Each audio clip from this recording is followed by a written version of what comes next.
Now the ceremony of first pitch for tonight's second game of the National League Championship Series. The ball to be thrown out by the noted author, Mr. James Michener.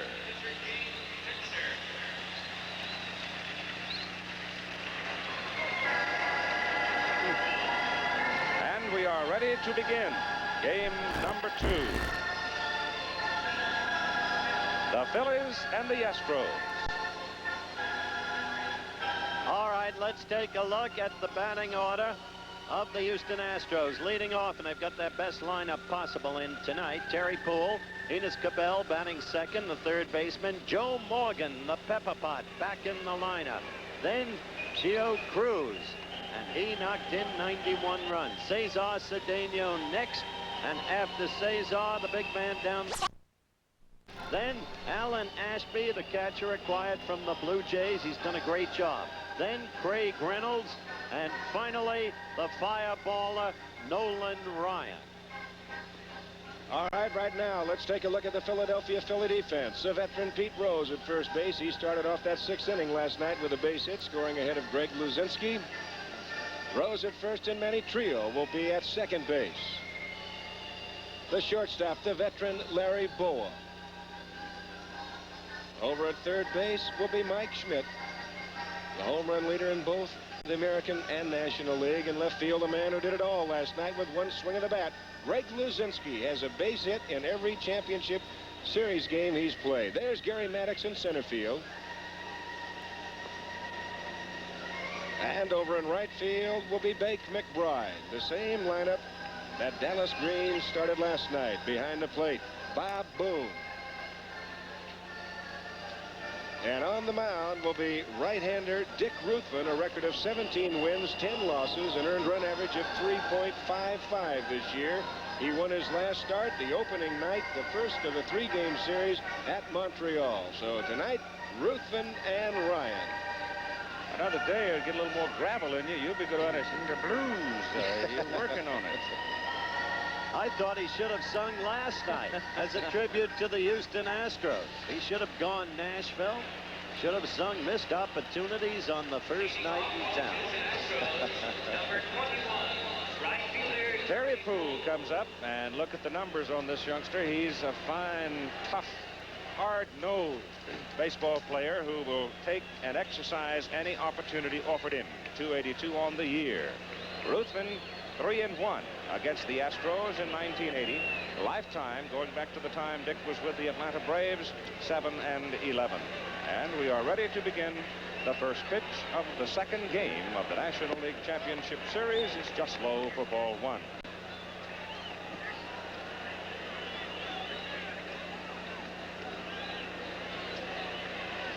Larry Bowa sets it shortstop, and the pitch to Terry Poole is hit in the air down the left field line. Greg Luzinski comes drifting in, and you've got one out.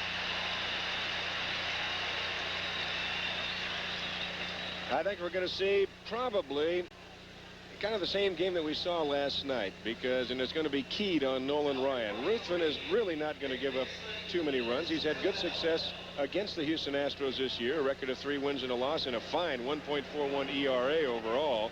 But it's going to be keyed on Ryan. If he can hold the power down of this Philadelphia ball club, it's going to be kind of the hunt, peck, and scratch type offense that Bill Verdon has with the Astros. Enos Cabell takes low. There's Kathy Cabell. Doesn't have a whistle. No. Went far enough. 1 ball and 1 strike. 17-10 on the year for Dick Ruthven. The most wins in his career at a single season. The previous high having been 15 back in 1978. He's had a couple of trips to the surgeon to have bone chips taken out of his pitching elbow. To the shortstop, Bowa. 2 out.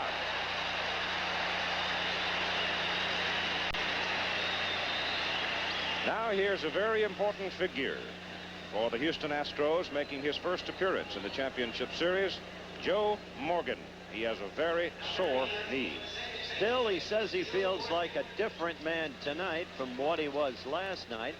Watching him take batting practice, he seemed to dig in there decently and to pivot well enough. Well, that was a big thing, turning on that leg and on that knee. He said it's okay, and boy, they need this little guy. He's had himself quite a September. He has really come on, actually, about the last 6 weeks of the season. Pitch is high. He hit leadoff much of the year. After he hurt the knee, he was moved down to third, and that's where he is tonight. There's a strike. 1-1. He had an extra value, as Nolan Ryan pointed out in his talk with me earlier. Joe took some of the heat off Nolan with the big money bonus situation by joining this club, too. Ball is hit to center, sending Maddox back.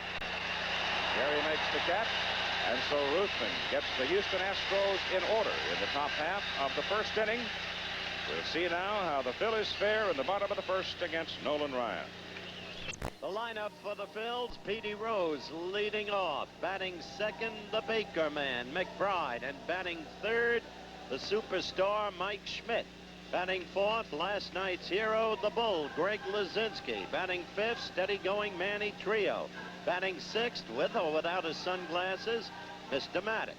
And then comes Larry Boa. And then comes Bob Boone.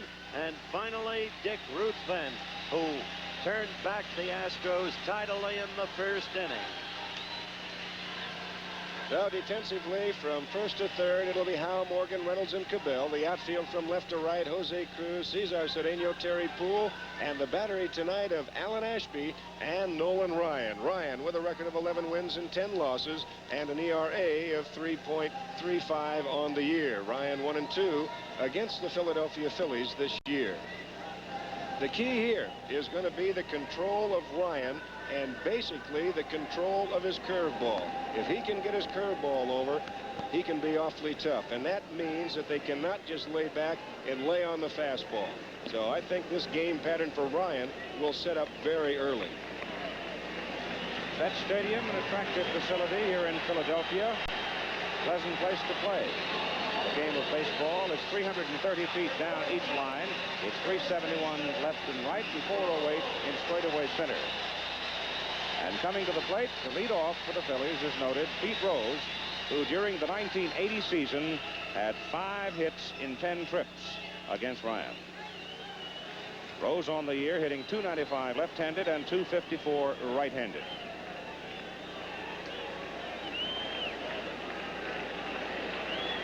They give him the right field line. Strike from Nolan Ryan. Ryan's last start against the Dodgers, although he got beat 2-1 on Garvey's home run, he had a real good outing. If he can bring that consistency into tonight's game, he can be awfully tough. Rose fouls it away. Pete started last night's game by fouling off 10. Edge to Ryan, 0-2.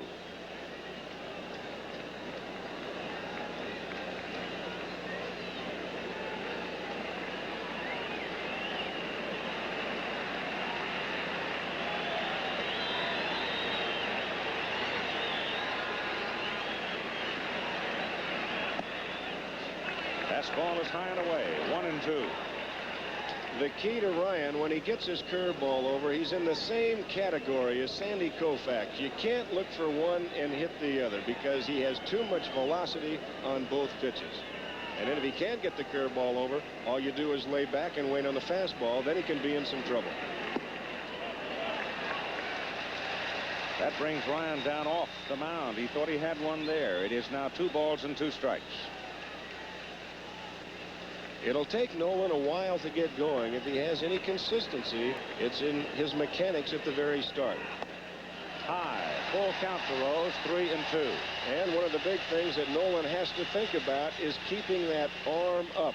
As soon as he gets that elbow down and starts leading with that elbow, he gets that fastball tailing up high and away like that last pitch. Rose fouls it off. Rose will keep him working. You know, it's funny, John Vukovich told me, he said he thinks that the key was Pete Rose last night, coming up in the 6th inning. Just the determination that he had going up there and standing at home plate and getting up into that batter's box. He said it was something. He says, I can't explain exactly what it was, but it's something that we saw in the dugout, and you could hear the guys just all of a sudden kind of pick themselves up. We knew if we could get a couple of runs, we could win. That was when the crowd came alive, too. Ryan at 3-2. They computed that more than 58% of the batters he went 3-2 with wound up walking. And that's what just happened here.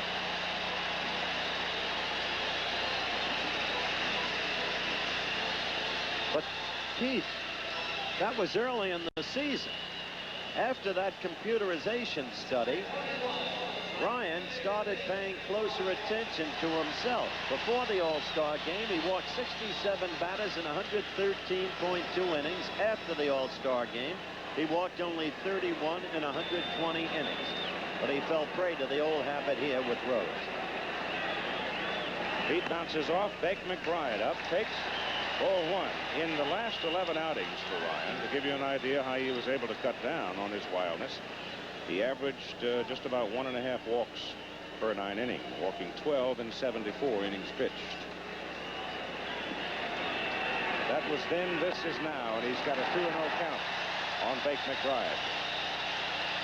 Now Joe Morgan is going to come in and talk to him. Ryan has good velocity.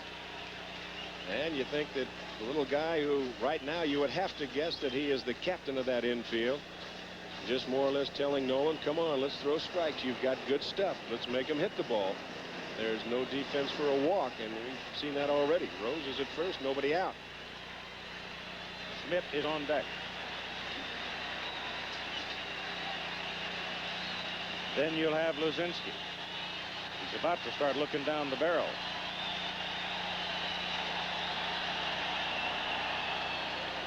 Goes back easily. If you're a first baseman, you got to be alive with Ryan. He's got a pretty good move. And he'll put something on the throw over there. He can handcuff you. 3 balls and no strikes to Bake McBride. Ryan irritated with himself. This is exactly what he didn't want to happen. He wanted to get off fast. Instead, he's quickly getting into trouble. And that man had a big 3-run home run during the campaign against Ryan. Letter high fastball, and we had the jugs gun on him a moment ago. He was in at 97 miles an hour. He could lose 5 miles an hour and still be effective. Lose 5 and gain control. Yep. 3-1. McBride hits it in the air down the left side. In play for Jose Cruz, the left fielder. 1 out. Well, he got out of that. That could be a very big key right there. The main thing that you want to do, you want to try and keep the Roses and the McBrides off the bases, because all of a sudden, as Keith, as you said, you're looking down the barrel. You've got Schmidt and Luzinski, the 2 guys that can beat you with a long ball. One of the reasons Nolan's been 11-10, and he's been perfectly candid about this. He said, I had a rude awakening. It's been a lot of years since I was in this league, and I couldn't adjust to the batters that quickly. With 1 down and Rose at first, the pitch to Schmidt, strike 1. That'll change some thinking right there. The curveball for the strike. Now you just maybe you don't lay back on the fastball.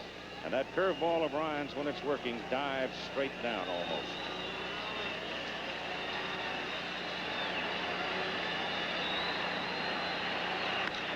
Schmidt hits it in the air to center field. Cedeno backs up a little, has plenty of room, and you've got 2 out.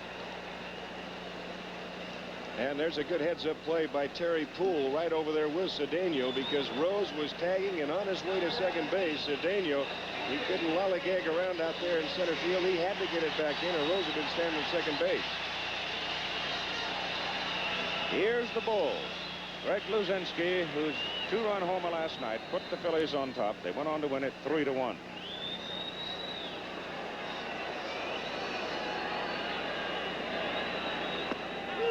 Snaps it on the corner for strike 1. And once again, the curveball.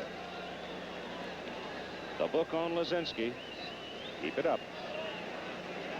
Well, they got the fastball last night just in a bad location. It was down and from the middle of the plate in. You heard Greg afterwards. He was looking for fastball. He got it, and he cowtailed it. 1 strike pitch. Too high and a little inside. 1-1. Love to see how fast Nolan's throwing his breaking pitch.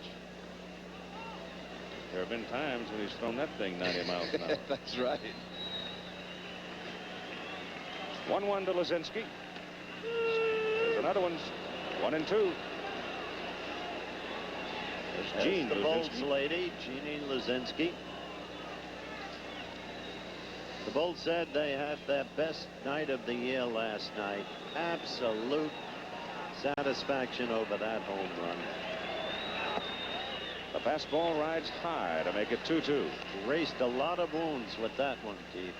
Sir. As we get into the middle innings to start counting pitches where they mean something, be alarmed if you hear Ryan going well over 100 by the 7th inning, because he's done it before. He'll go 150. I've seen him throw 170, 180 pitches. You wonder how he does it and maintain the velocity, but he is some kind of phenomenon when he does that. 2-2 with 2 out.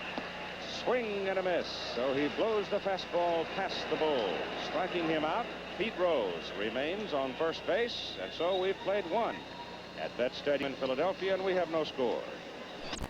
Our crowd was beyond 65,000 last night.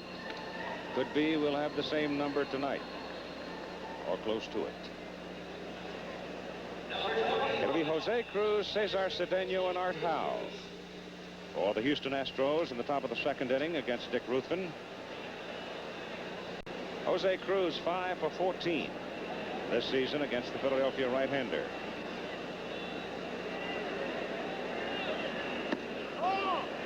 And the pitch is outside. I tell you, this kid stays on top of the ball. Chio Cruz begins winter ball on the 22nd in Puerto Rico.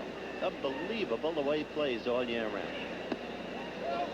Just low, and it's 2 balls and no strikes. He's from Puerto Rico, the hometown of Arroyo, and there's a league for the little guys down there called Cruz Brothers League.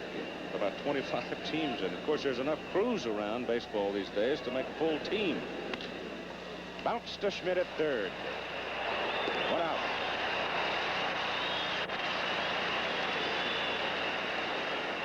Ball was hit directly to Mike, but I'll tell you, Cruz goes to left field better than any left-handed hitter I think I have seen since Wally Moon had his field days in the Los Angeles Memorial Coliseum.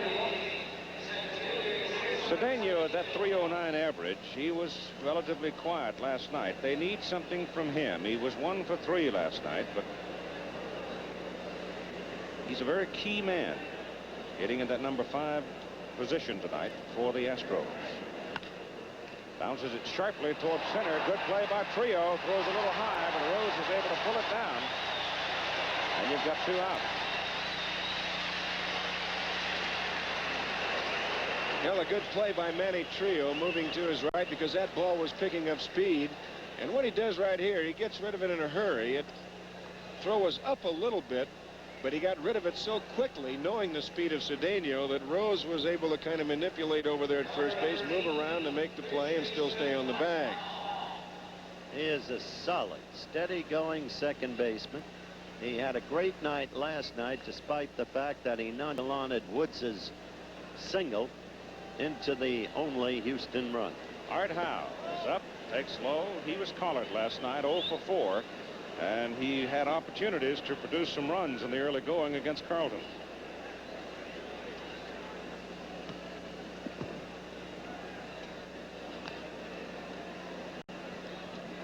You've got a good pitcher in trouble early. As we noted last night, it became the storyline of the game. You've got to get him. The Yankees had Gora early today. They didn't get him. Breaking pitch is outside.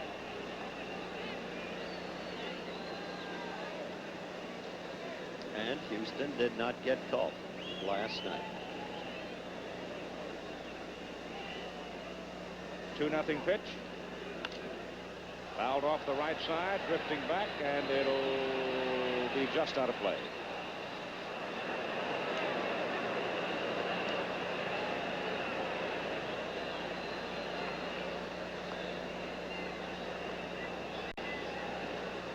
Art Howe's a handy guy to have around. He's played all 4 infield positions this season for Houston. And he's not a man that strikes out very often. And his September, as you see, was prolific. Ruthven is high. 3 balls and a strike.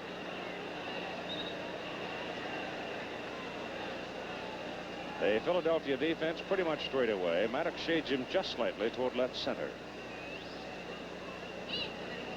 Now's a gap hitter, and he rolls that on a check swing to the first baseman. Pete Rose to Ruthven, the pitcher. And so Dick Ruthven's retired. The first 6 Astros he's faced, and after 1.5 innings of play, there's no score. The bottom of the 2nd inning for the Philadelphia Phillies. It'll be Manny Trio, Gary Maddox and Larry Boa to face Nolan Ryan. Ryan walked the leadoff man, Pete Rose. He got McBride to fly to left, Schmidt to fly to center, and struck out Luzinski swinging. Now let's see what he's got here in the bottom of the 2nd. Rather decent fastball. He's got a good fastball tonight. 97-mile-an-hour fastball. That's 2 of them. 2 strikes. Well, that breaking pitch right there, Trio trying to hold up, but he has such velocity on it. And when he gets him over, look out.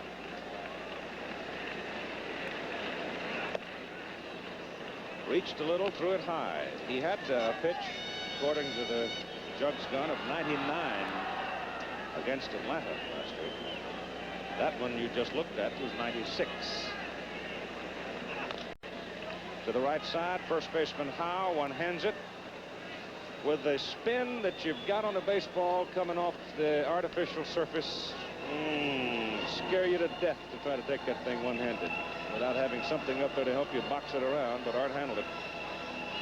Well, the biggest thing he's going to do, he's going to catch that on the big hop. He's not going to play around. If you can get it, charge it, get it on the big hop, and then do what you have to do with it. I don't think there's any carpet like the carpet at Kansas City. That Taunton turf. Really scoots. Gary Maddox takes it high and tight for ball 1. Of course, it doesn't matter when Brett hits it. He totaled 1 today, didn't he? Oh, didn't he? On the grass, out in left center. A rather tentative swing by Maddox on the curveball of Nolan Ryan to make it 1-1.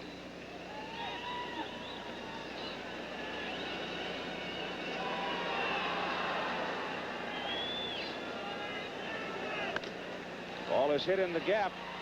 The right fielder, however, drifts over, hauls, and Terry Poole makes the catch for the 2nd out. Team moving swiftly. Very rapid pace. Pair of power pitches. Ruthven with the Phils being the kind of guy who keeps the ball in play. Gets it over. Ryan started apparently erratically, walking Rose, but has settled down since.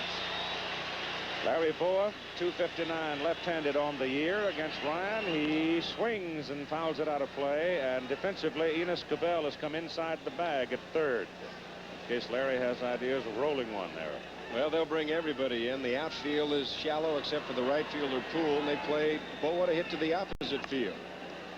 And he's fouled his 2nd one off on the left side. Larry is a slap hitter. He's the kind of hitter that you say, well, you pitch him away, you play him away, and that's exactly what you try and do and go by the book. If he gets a base hit the other way, why, you've still done your job. You made him hit it that way. If he hits a dunker over second base, he can run all night.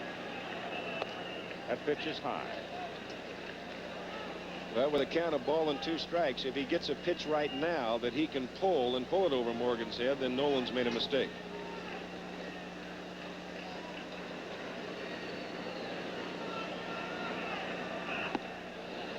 He just blew it by him. So Nolan Ryan is impressive in the bottom of the 2nd inning. He threw 19 pitches in the 1st inning, only 11 in the 2nd inning, and there's no score after 2.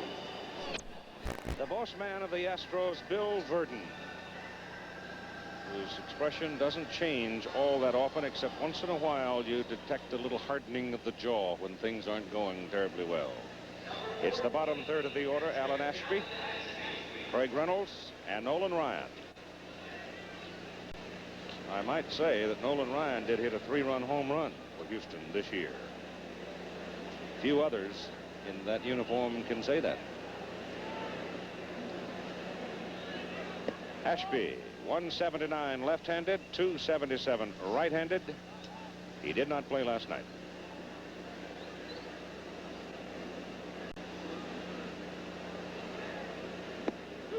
One and one. Out, as you said, Dick Ruthven is the type of pitcher that'll keep the ball in play. He's had a good second half of the season. He went 11-5, and of course his 17 wins, a career high. Kind of a little unusual pitching motion. Pulled to Trio. One out. Philly manager Dallas Green relaxed last night after the ball game. Very good mood. Seemed easygoing today as he came out with his team. But inside, a tad of talk. Interesting thing about Reynolds, he didn't have a good night at the plate last night, and the batting average throughout the year speaks for itself. But just before the recently concluded Dodgers series, all outside, Craig switched to a bat 3 ounces heavier. Resulted in a more controlled swing, and he was very effective at the plate against the Dodgers.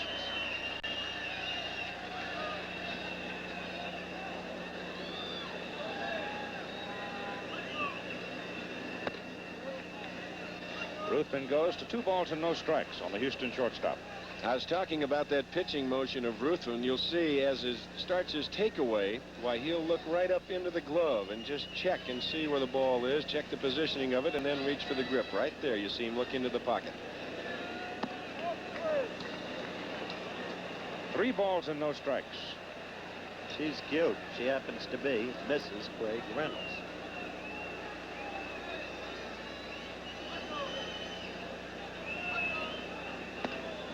Ball 4.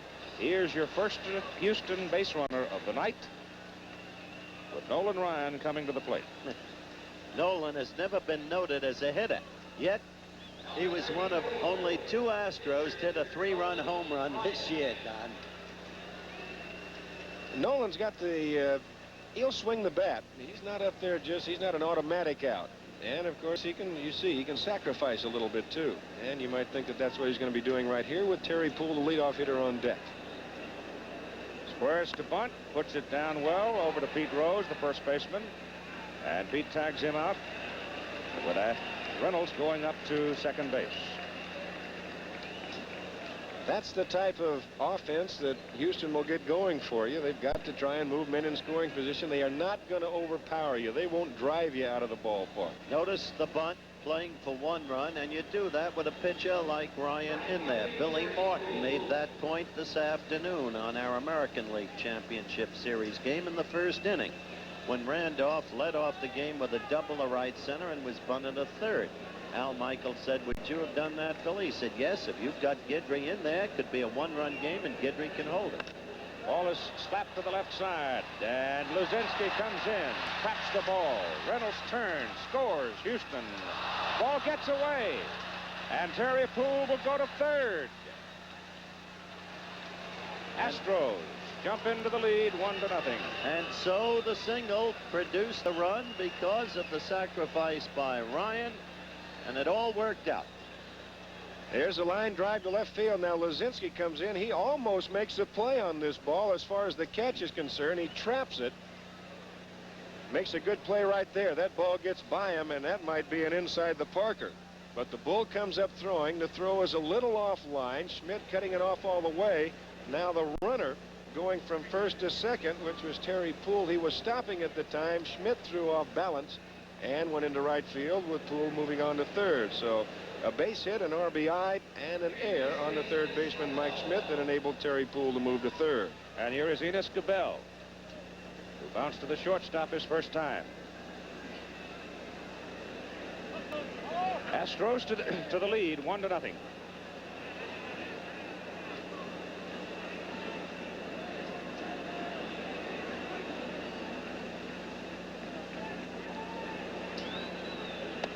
inside to the Houston third baseman.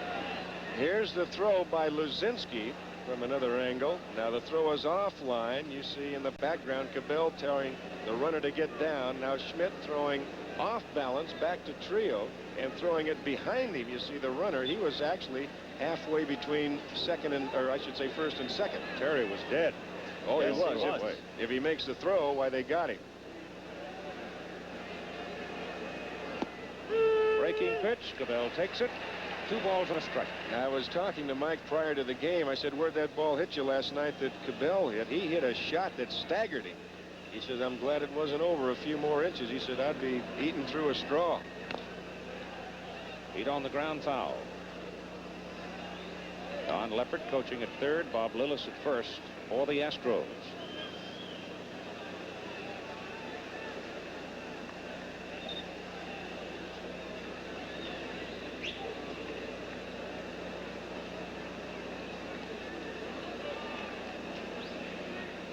Phillies will work out in the Astrodome tomorrow. Houston will not.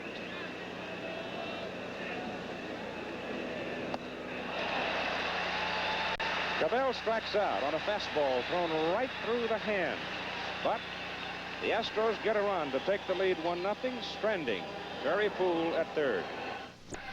Kansas City beat New York 7-2 this afternoon to take the lead in the American League Championship Series. Game 2 tomorrow night at 8 Eastern Time. It'll be Rudy May for the Yankees and Dennis Leonard for Kansas City. Game 2 here on ABC. Bob Boone, the Philadelphia catcher. Dick Ruthven, the pitcher, and then the top of the order as the Phillies with Rose will start the second time around against Nolan Ryan.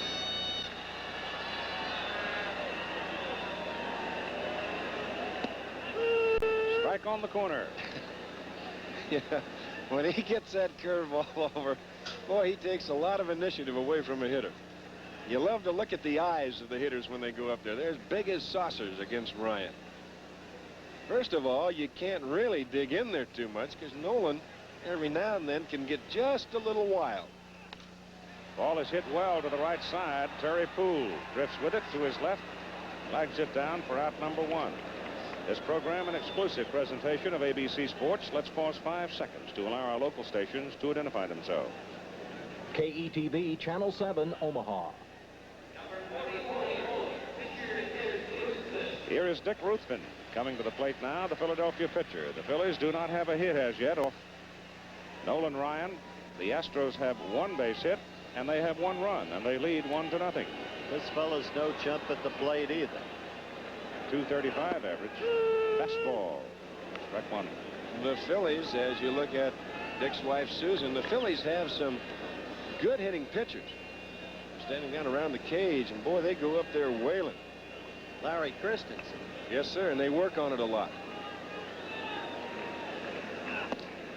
That's a strike.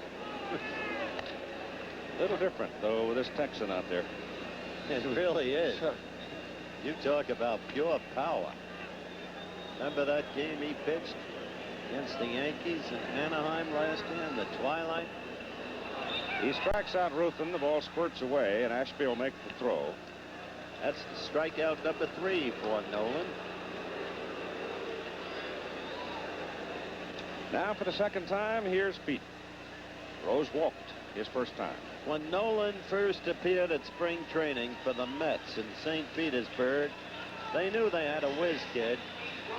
They couldn't see the ball when he threw it, but he really first arrived in the 1969 playoffs against the Atlanta Braves when he came in relief and stifled the then favored Atlanta team. Rose fouls it away to the left side with 2 out and nobody on. Then they traded him for Jim Fregosi. That's right, and Jimmy ended up being his manager. Way up with that one, 1-1.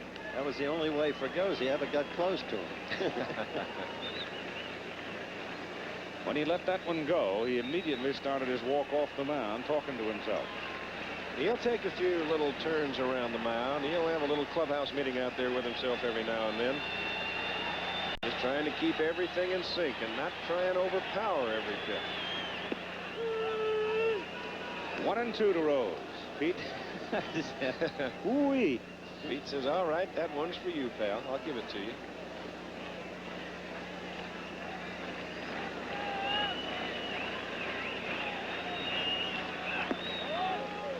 Just missed. 2-2. The thing about Ryan is when he keeps his fastball low, and if he keeps it away from the right-hand hitters, or I should say the left-hand hitters and into the right-hand hitters, it'll have a tendency to sink, and sink pretty good. And of course, when he gets it up, he can really ride it. That's foul back in the crowd. Pete saying that he hit the glove of the catcher Ashby. And home plate umpire Terry Tata said, no, that was just a bad swing, Pete. That was a defensive swing. Don't give me that stuff. Part of Pete Rose's hustle is looking for the edge. Look at it again. Claimed interference, wanted to get first. It's a lot easier that way. When Ryan's on, you're looking for any kind of a loophole. 2-2 pitch. That's a base hit. First one of the night for the Phillies.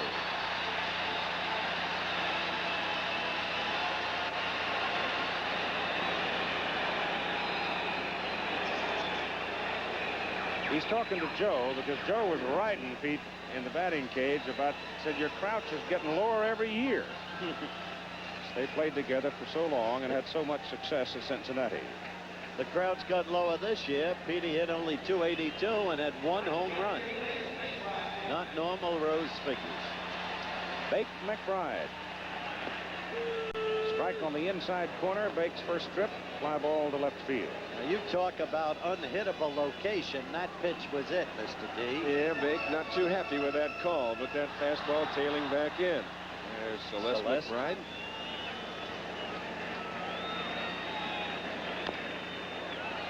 Pitcher comes down. Nolan Ryan has it. Throws to first. Ooh, he just almost handcuffed Art Howe as he whistled it right past the flying McBride. The inning is over. The Phillies strand Pete Rose. And after 3, the Houston Astros lead them 1-0. To look into the Houston. Joe Morgan, Jose Cruz, and Cesar Cedeno scheduled to come in the top of the 4th inning to face Dick Ruthven. A 1-0 ball game. The Astros have the lead on 1 hit. Both teams with 1 hit now. Morgan hit a fly ball pretty well to center field his first time up.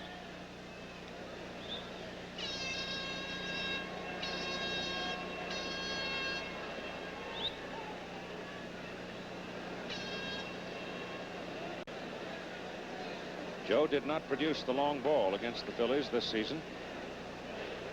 Don't mess around with him. He can still do it. Ball 1. I think for a man of his size, he probably possesses as much power as anybody I've ever seen. Look out, Joe. That's off the foot, and that doesn't feel good at all. Took a wipe at it, too, didn't he? I can remember a game down in the Astrodome when Joe Morgan first came up, and we saw him hit a home run off of Sandy Koufax up in the purple section of the dome. Now, we'll see that when we move down there. And that is a long way for anybody to hit one, let alone hit it off of Sandy. But that woke everybody up in a hurry. I also heard your conversation. We'll get to that in a minute. 2 balls and no strikes. Said you're the only Hall of Famer he never hit a home run off of it. What'd you do to it? I don't know, but Henry Aaron has a different story. Started to go and held. 3 balls and no strikes. All he hit was doubles and triples off of me. He's a pesky little guy. He had a great month of September, as we said before. He really came alive.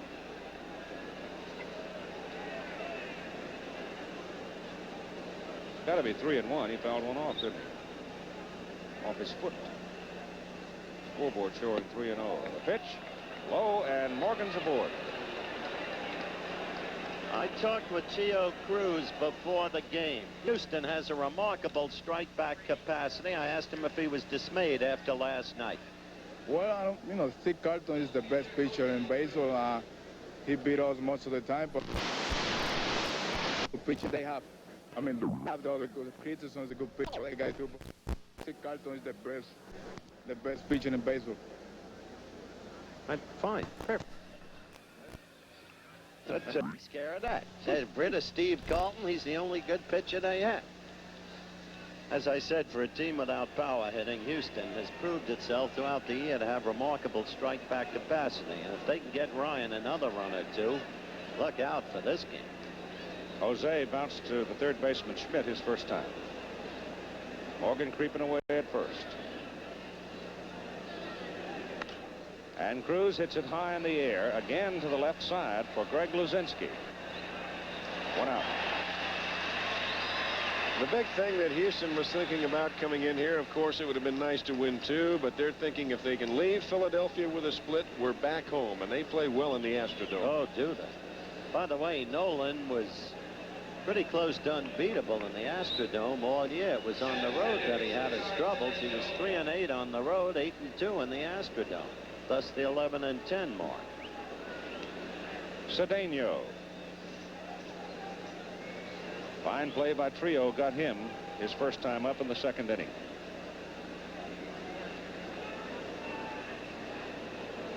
Laura Cedeno.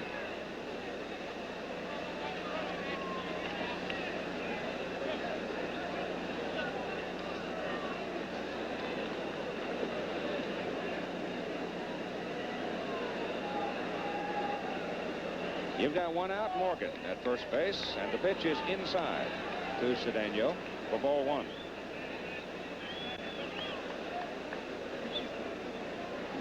Billy Burton watching closely, ever implacable. Watching Morgan to see what he's going to do. Well advertised now that he has a sore knee. Joe is yet to move all the way out to hook a foot on the carpet. Just in the edge over there, you see. And they work on him. Whoops, look out. You got to watch Ruthven. He's got a pretty good move. He'll give you a little knee every now and then, and it's almost a buck move.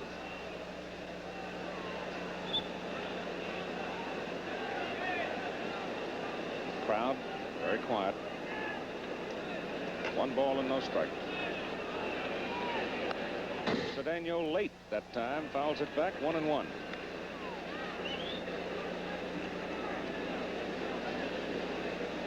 That was a decent fastball, 88 miles an hour. Having a little reunion down there around first base with Joe Morgan and Pete Rose. Having a little talk about a few things.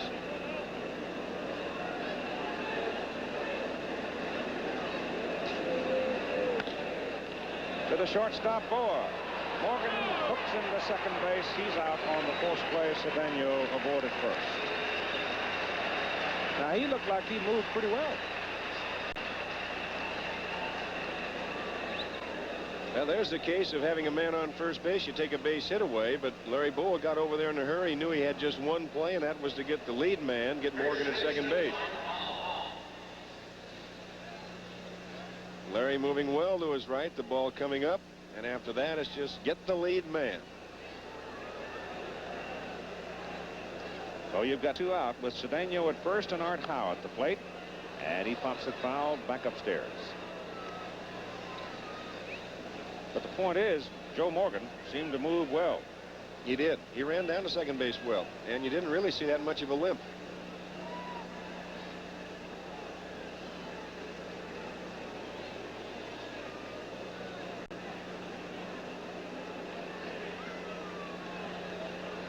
Cedeno. Big jump at first base, has to hurry to get back. And Bob Boone thinking along with Cedeno. He had a good jump, and I think that Booney jumped out a little quick because he was thinking about going. Now he sees him jump out, they pitch out, and Cedeno able to get back to the bag ahead of the tag. Well, let's see what happens here. With a count 1-1. Does the usual happen? There it is. Going. And it's fouled away.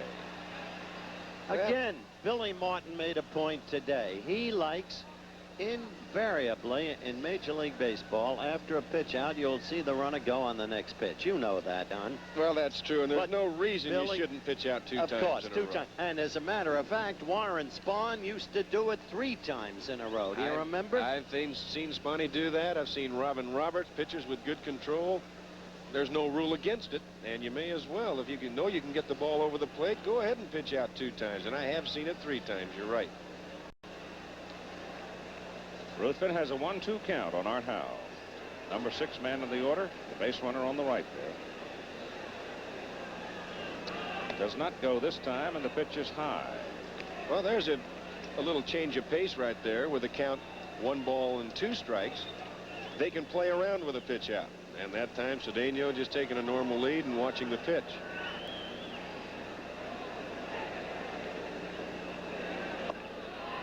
Three and 2. Cedeno did make no move at all at that time. None. Eddie Howe wanting a husband to do what he did on Monday past. Carry the Astros to victory with his bat. 3-2 pitch. Sharply at the Boa. And the inning is over. So the Astros have a little flurry, but can't produce anything. After 3.5, 1-0 Houston. The Big Orange of Texas against the Big Red of Oklahoma in their annual at the Cotton Bowl in Dallas. 12:30 Eastern Time here on ABC Saturday. Texas ranked 3rd in the nation. Oklahoma 12. Sooners not too happy about it. The way things have gone so far this season, looks like we might have a little more than the usual amount of scoring in that ball game. And right after the football game comes the fourth game, if there is to be a 4th game of the championship series in the National League. Second look now for Mike Schmidt, Greg Luzinski, and Manny Trio. Schmidt hit a high fly ball to center field first time.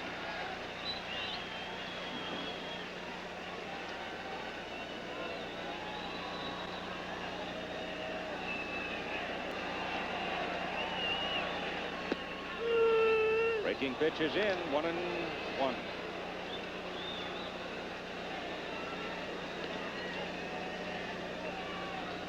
Now, with a fastball for a ball, a curveball for a strike, I would say advantage of Ryan. What do you look for? Well, I would think fastball. Mike was not looking for that. No, he was wasn't. looking curve. Well, he came with his fastball to get the edge at 1-2. Now, the guessing game again as Schmidt steps in. I would bet here he gets the curve.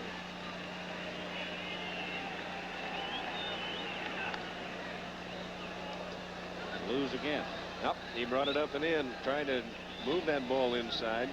That center field camera we talked about last night, the positioning of the feet of Mike Schmidt. He's moved back off of the plate as you look at Pete Rose down in the Philadelphia dugout.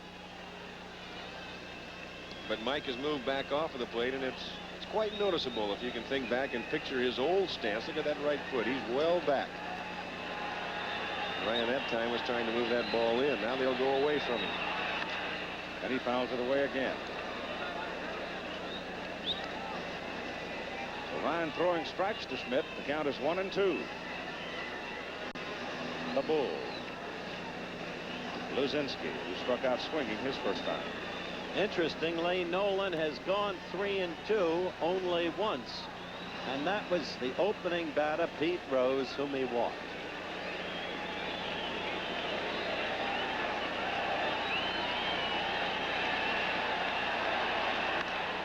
Ball is well hit to the right side. Poole going back. Can't get it. Off the wall. Schmidt into second. Takes a turn. Holds there.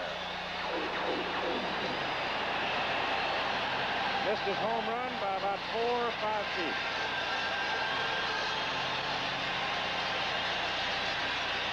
Well, it's interesting that they never really did come back with a breaking pitch. They had it established, but they come back with a fastball. Now Ryan gets it up over the plate, and Schmidt able to extend those arms, and he just about hits it out of here. Poole making a fine effort, and he might have been able to make the catch of that ball. The ball hit just alongside of his glove, and with nobody out, Schmidt was not going to take a chance and try and stretch it into a triple. I'll be honest.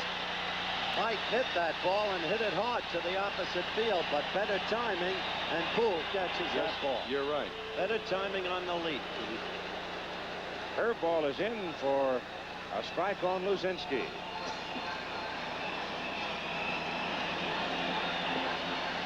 So he starts Greg off with a curve. Down the right side.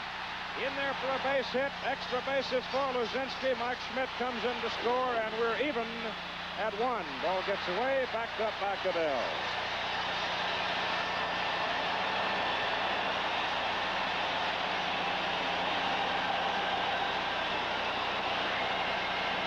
Well, that was just an excuse me double. I'll tell you, you've got to give it to the bull.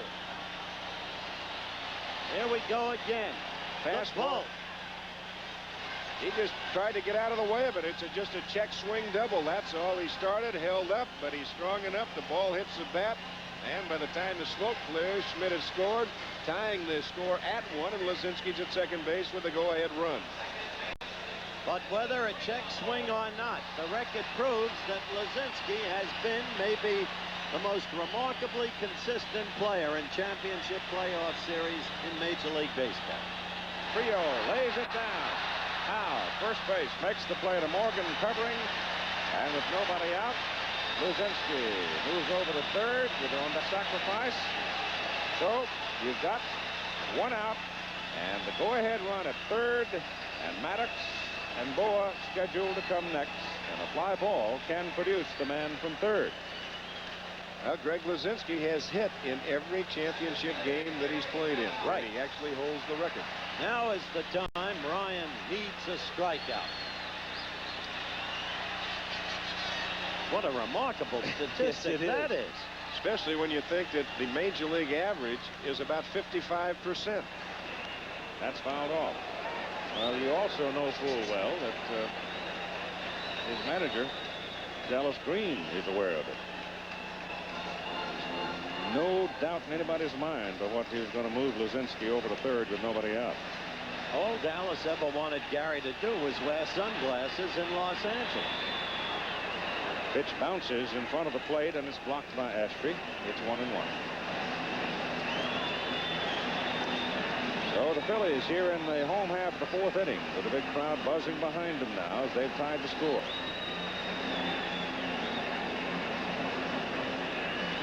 Billy Martin runs this ball game. Maddox, not a bad bunter. He bunts him in, gets the run. There's Dallas Green. Infield is up.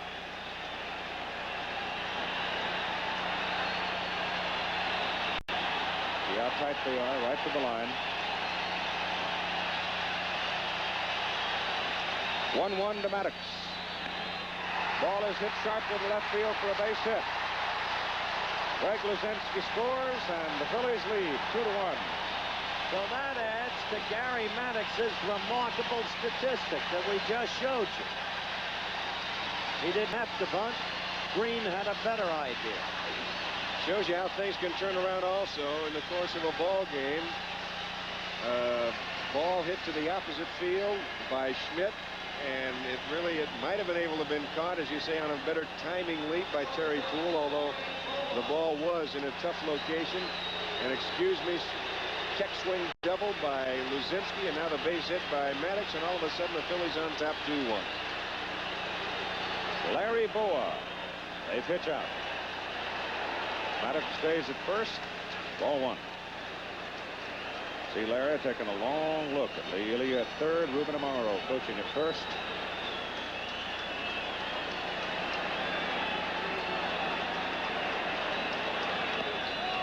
The bell is in close at third. It's 2 balls and no strikes to Boa. This is where Ryan has to retain his composure. He can't get caught up in all the excitement of the fans.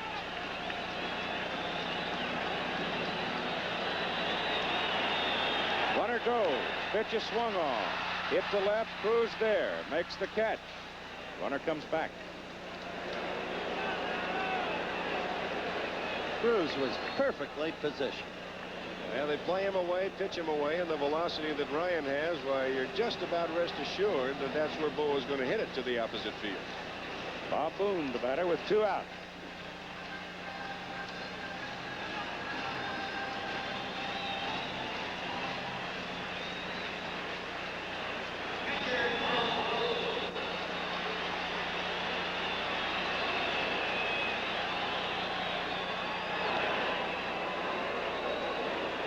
Trying to keep Maddox tidy at first. You got to keep an eye on Gary. He's got a pretty good lead. He's well out on that carpet. Boone ducks away from a fastball high and tight.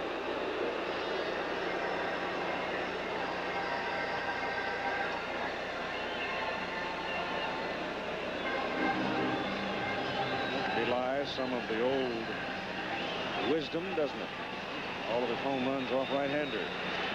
Maddox bluff doesn't go. Pitches high.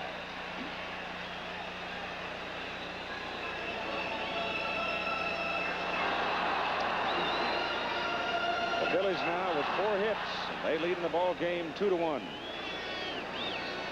23 base runners have stolen off Ryan this year and his catchers. And Maddox is running, and the throw to Morgan, and he's out. Well,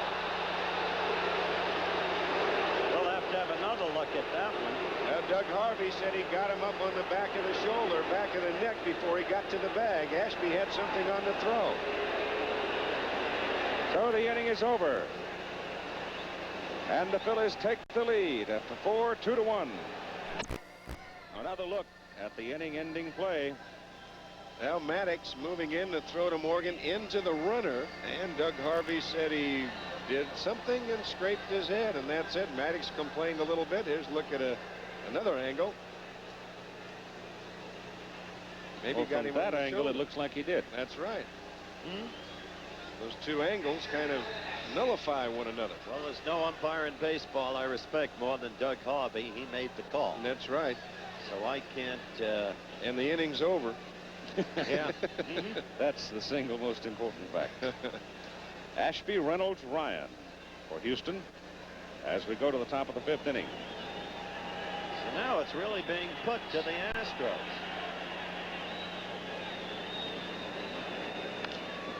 Fouled away. They've shown the capacity all year long to keep coming back when they had to. Well, they've got to stay in the game. They can't give Philadelphia any breathing room whatsoever. They've got to keep within striking distance because they're not a catch-up type ball club. 17 times. Well, I mean, when final... I say in the game, what I mean by that is not giving Philadelphia a 3 or 4 run lead. 2-1 lead right now. They're still in it. 1 ball and 1 strike to Ashby. But it's tough for them to try and play catch-up.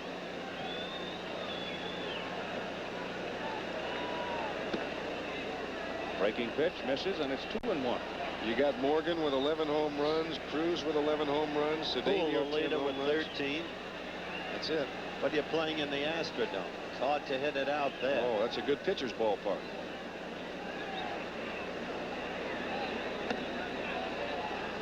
Ruthven has gone to 3-1 with Ashby now.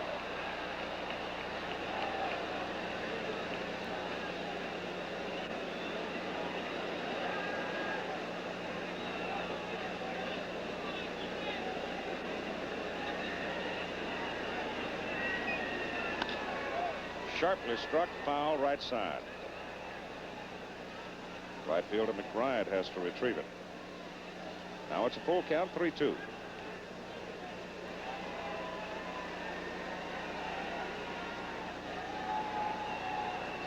Ruthven just rocking right along, isn't he? He is. He's moving right along. This is a big inning for Dick, and I was glad to hear Billy Martin say that today in the Kansas City Yankee game. High fly ball out into right center field. Gary Maddox makes the catch. But we've always talked about so many times that one particular inning, when your team scores, if that pitcher can go out and hold the opposition right there, what a great psychological edge that really gives you. The shortstop, Craig Reynolds, comes to the plate. Ryan to the on-deck circle. Astros still have only 1 hit off Ruthven for the 1 run.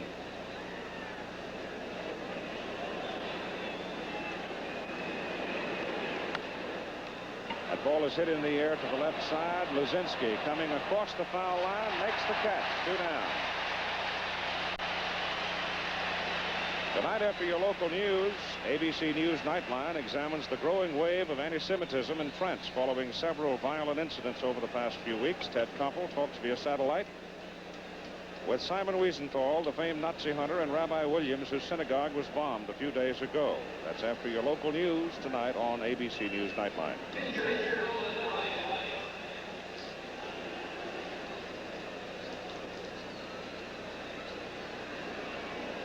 This is a swiftly paced ball game as you could want to see.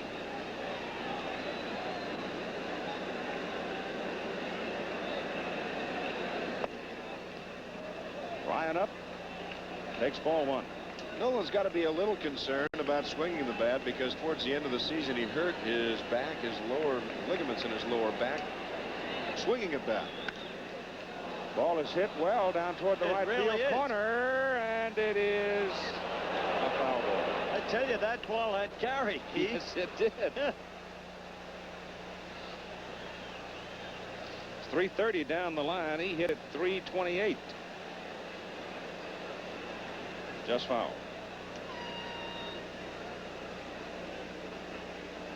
At old Ebbets Field, that would have been fair in a home run. That's right. Our good friend Harold Pee Wee Reese is here tonight. He can remember some he hit that stuck in the screen. Ron fouls it off again. This one goes upstairs. Pee Wee licks. Hey, they preserved him in ice. I swear, I don't know what he takes, but he never changes. I'd like to know the secret. Of course, he looked that same way when he played, too. And he could play. Strike 3. Ryan started to go. The breaking pitch dips in. And so in the middle of the 5th, it's Philadelphia 2, Houston 1. Excuse me. Bob Boone, Dick Ruthven, and Pete Rose coming to the plate. Booney has struggled some this year with coming off surgery on his left knee. And he has to spend some time every day stretching the thing before he can go out onto the ball yard and do his job. Nolan Ryan pitching to him, goes low for ball 1. This is an important inning for Nolan. He must reestablish his ability to dominate. Suddenly left him last inning. 1-1. The Phillies lead 2-1. 2-4-1 their line. Houston 1-1-0.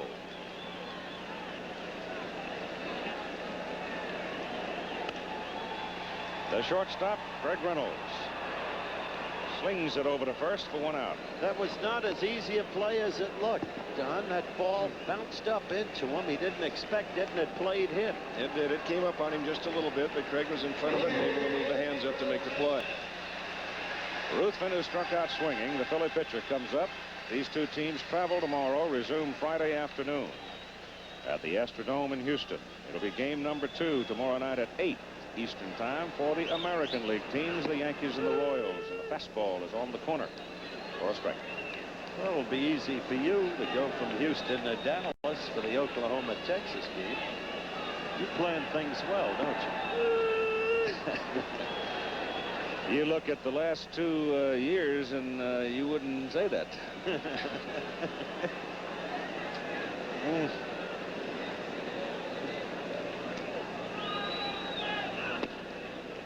Dick swings and misses. So Nolan Ryan just overpowered him. 2 down. All right, how good is this Philadelphia team as against some prior champions?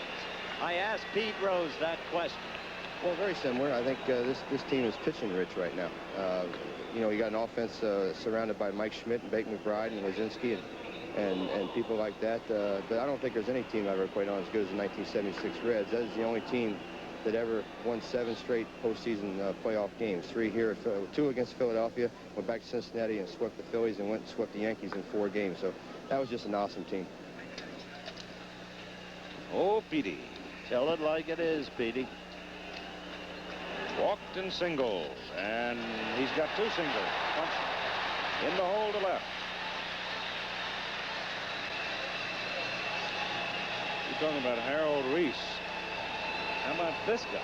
Boy, I'll tell you, guys like that are a pain. They really are. They are really a pain. You make a good pitch away, they hit it that way. You make it inside, they pull the ball. They don't strike out, they foul off 10 pitches like he did last night. I'll tell you, they make you so mad you could chew nails. Bake McBride is up, hitless in 2 trips. Inside corner for a strike. Crowd 65,476. That's another record. There's a reason for his continuity of excellence through more than a decade. That man was out here, Petey was, at 4 o'clock, fielding grounders. He works. Well, time was called as a tennis ball moved onto the field. He did. And Howard, I can remember, Pete, when he first came up to the Cincinnati Reds, and everything that man there has done, he has done on his own. He has worked hard every day of his life on this baseball field. Ruffles a lot of feathers. He's so outspoken, which is, to me, one of his most endearing traits. But that still doesn't take away him being a pain at the plate. He is that.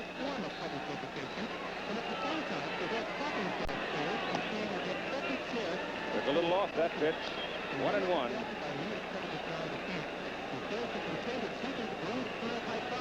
Rose bouncing around to a rather decent lead over at first base with 2 out. That's a strike. And it's 1-2.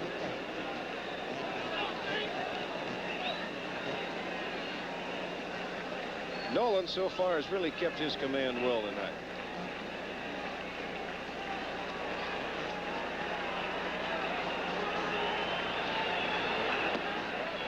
Comes in tight with it. Make the count. 2 balls, 2 strikes, 2 out. Pete Rose at first base. Phillies lead 2-1. 95-mile-an-hour fastball on that last pitch. I think they just set that jugs gun at 90 and then go from there with Ryan. Bottom of the 5th inning. For the home team, the Phillies. Rose goes, and it's foul back. This guy's a pest, too, you know. Well, when you stand out there and you throw as many baseballs as you have over a few years, you really don't see a lot of hitters that aren't pissed. All the good ones are. We took apart his batting stand some last night. He gets his bat on the ball. And he hit 309. It's a funny game when you look at the 2 power hitters in the lineup, Schmidt and Luzinski. They go to the opposite field with you, and they score the go-ahead runs. First baseman Howe. Easy play at first to retire the Phillies in the home half of the 5th. And after 5, Phillies lead 2-1. Back with more between the Astros and the Phillies after this word from our local stations.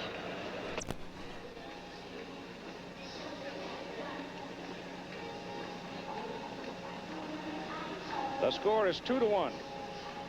Philadelphia leads Houston as we go to the top of the 6th inning, and it'll be the 3rd time around for the Houston batting order with Terry Poole coming up in a best 3 out of 5. First team to win 3. Wins the National League pennant. Philly Fanatic finally get out a sign out there on the floor. Says even Howard likes the Philly Fanatic. What was that? Did you see that sign out there?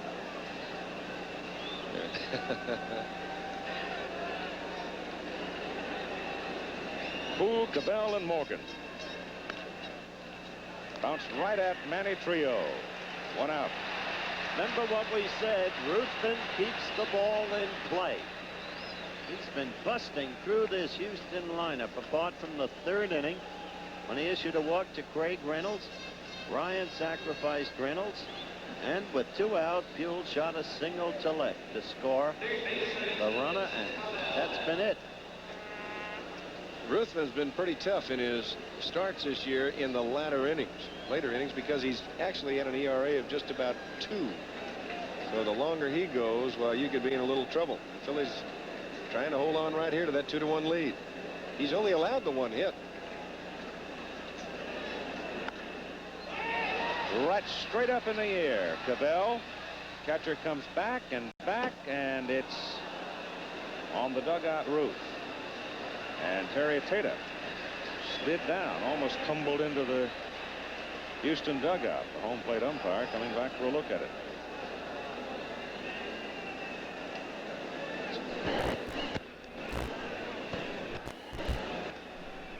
Matter of fact, Terry walked a little gingerly back to his housekeeping. We're in the 6th inning, Keith. 1 out. Ruthven has thrown but 60 pitches. Ryan is right at 76. Which for Nolan 75. Is very, very good. 75. Ruthven is superb. Very economical. Cadabel staying alive on that foul pop, drifting out of play. Swings and misses, and it's strike 2.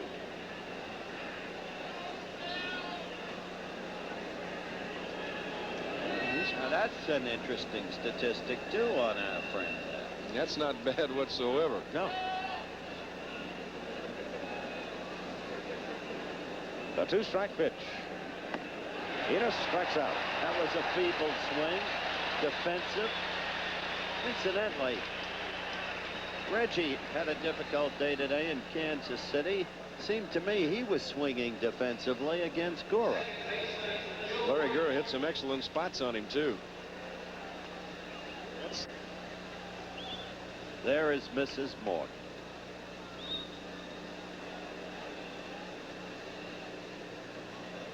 Watching her husband Joe at the plate with 2 out and nobody on. His team trailing by 1, 2-1 in the top of the 6th inning. Just low.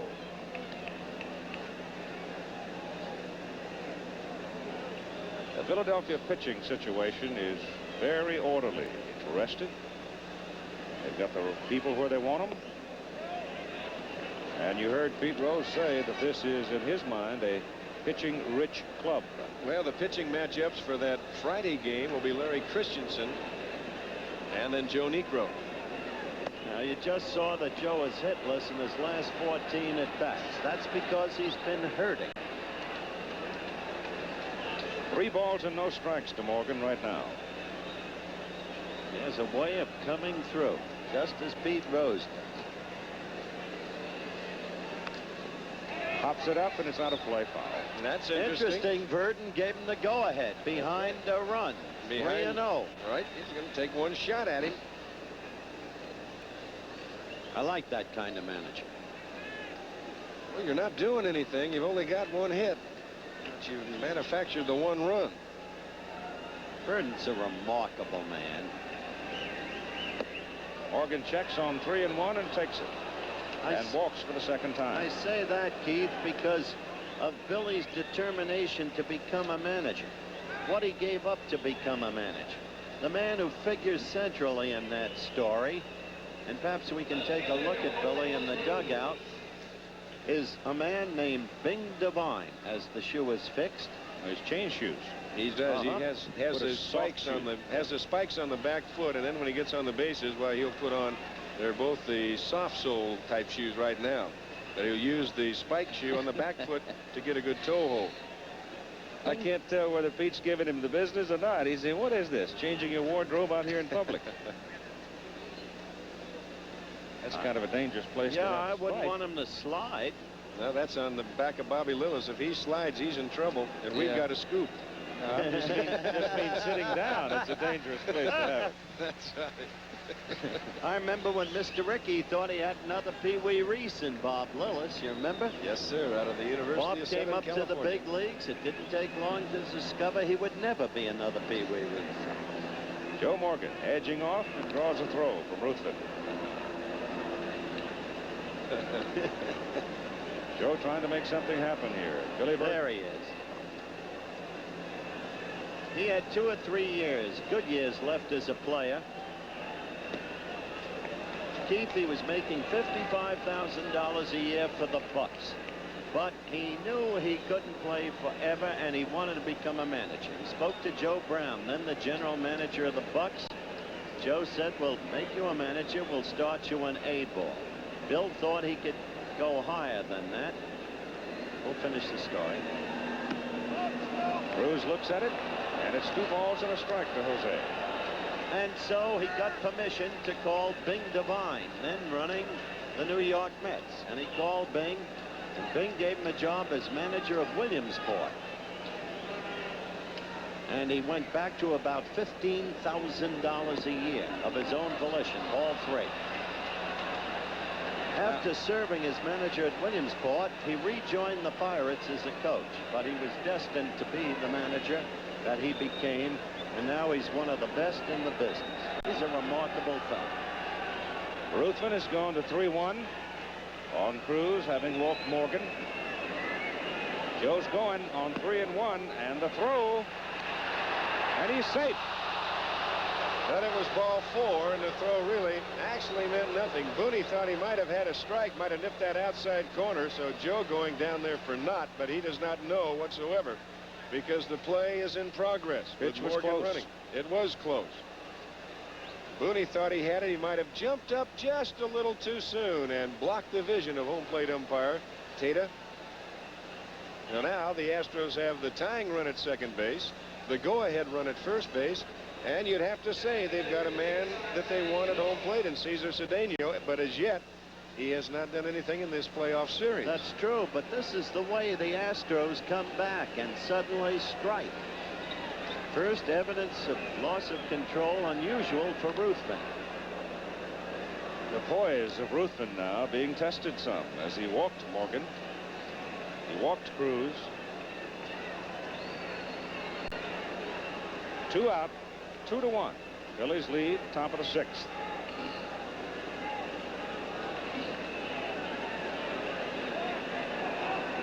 One thing that Joe did there, despite the fact he didn't have to do it, pitch is on the inside corner, as he once again showed the Philadelphia, though, that sore leg and all, he can move.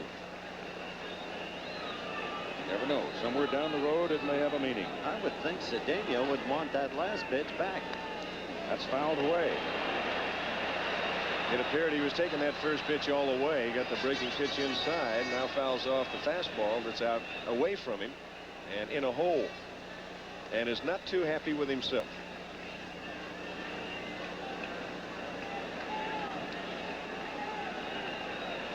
Well, he's going to have to do something for Houston somewhere along the way if they're going to stay in the hunt. And if the Phillies win this one tonight, the hunt is pretty short.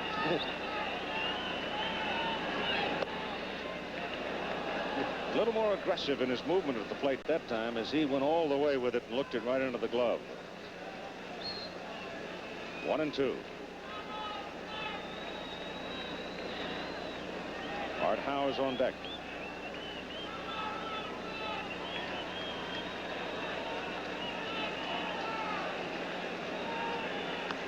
That's fouled away.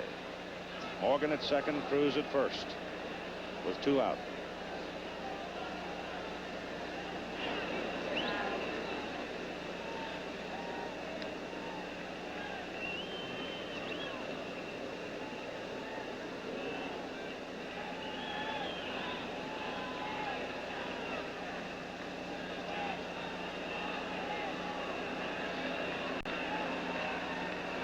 Ruthven taking his sweet time, letting the pressure build on Cedeno. The 1-2 pitch to the hole. Boa deep, no play. Saved a run. Yeah, there's a good play by Larry Boa, moving deep to the hole, and as you say, Howard, that did save a run. Larry got an excellent jump on this ball. That was a high bouncer, and that enabled Boa to get to the ball. Larry's had a little bit of a bad back, and that is what has been a little of his problem, trying to move to his right. But right there, he saves a very, very big run. Morgan at third, Cruz at second, and Cedeno at first for Art Howe. He's had some shots so far in these 2-game series, and he hasn't been able to really manufacture anything yet. Whoa, that's a bullet foul. In fact, he was the key out man as we look at the runners. Morgan at third, Cruz at second, Cedeno at first. Hunt had a chance to break it open early, but Carlton got him last night. He'd like to atone tonight. We have movement in the Philadelphia bullpen. The Lions score in the ball game. Astros have only 2 hits off Ruthven. Check swing foul, and now it's Howe's turn to walk around and lecture himself. Dickie Knowles is up throwing, and Kevin Fauché. We talked about Boa having that bad back. Actually, it's a bruised rib. He got in a collision with Dave Parker, and he is really actually taped from the waist on up. He's kind of like a little bit of a robot out there. Ruthven against Howe. 2-strike count. 2 out, and the bases loaded by the Astros. Oh, good looking.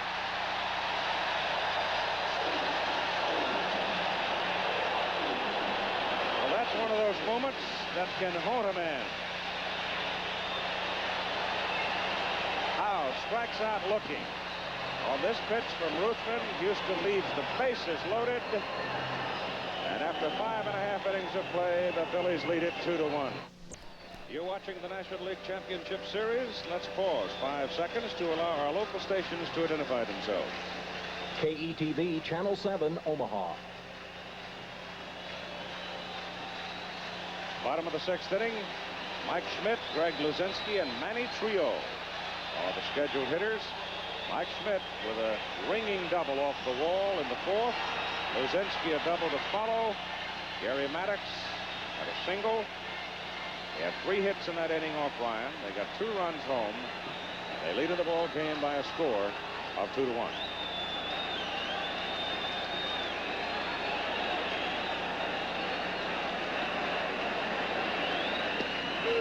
Ryan starts him with a breaking pitch for a strike.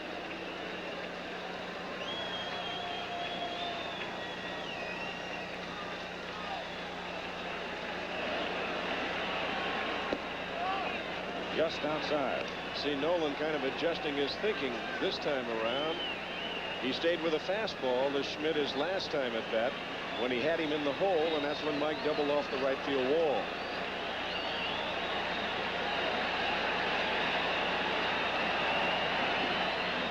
That's a strike. 1-2 the count. The big bull on deck. Struggled all year long. Found happiness last night. He had done bad tonight. A check swing double. The Astros in the top of this inning. Art Howe out looking at a 3rd strike with the bases loaded, and the pitch to Schmidt is outside to make it 2-2. That was a good pitch. If that's a strike, he's out. Mike was not going to do anything with that pitch. See, even the big guys chew bubble gum. Mantle's picture was the first of those. 2-2 to Mike. High in the air. Short left center. Center fielder calling. And Cedeno makes the catch. I said Greg struggled all year long. I studied him closely, asked him tonight if he ever thought of giving up on himself. So I think a lot of this game's mental. There's no question about it. And I had maybe 450 ideas given to me on how I should hit, how I should approach hitting. And like I said, a lot of it's mental. And to be able to come through in the last game in Montreal and get a couple big hits for the ball club, and then again last night, I think you know, mentally it's given me a big lift, and hopefully, you know, continue on to have a good series. So far, so good for the big guy. 1 strike on a breaking pitch to him. Up tight that time. 1-1. See a huge man like the Bull. You get to know him, and you know sensitivity, self-doubts.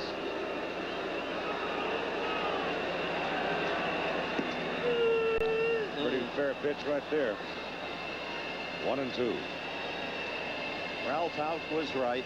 Ball players are human too.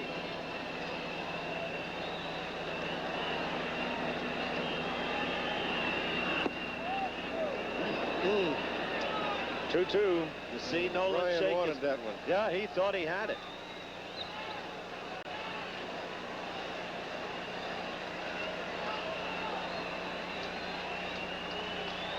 Now let's see.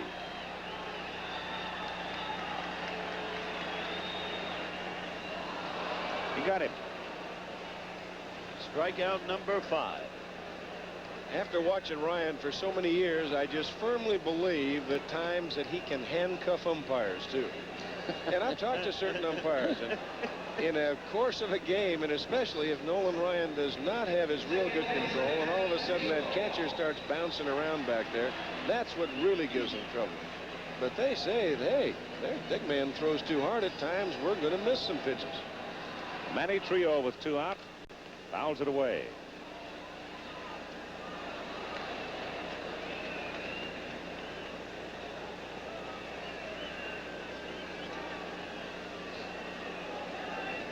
Phillies at bat in the bottom of the 6th inning. The game has an orderly pace to it.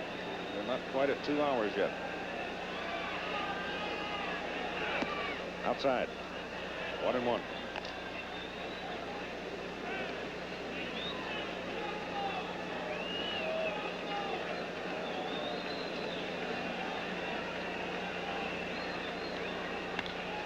Left field, base hit. Right on the button. Now that one hung, Don. He got the pitch up, and Trio just stayed right on it.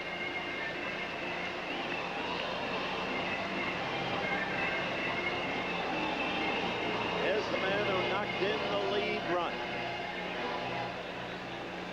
Gary Maddox, single and 2 trips and an RBI. Right now, a very big one.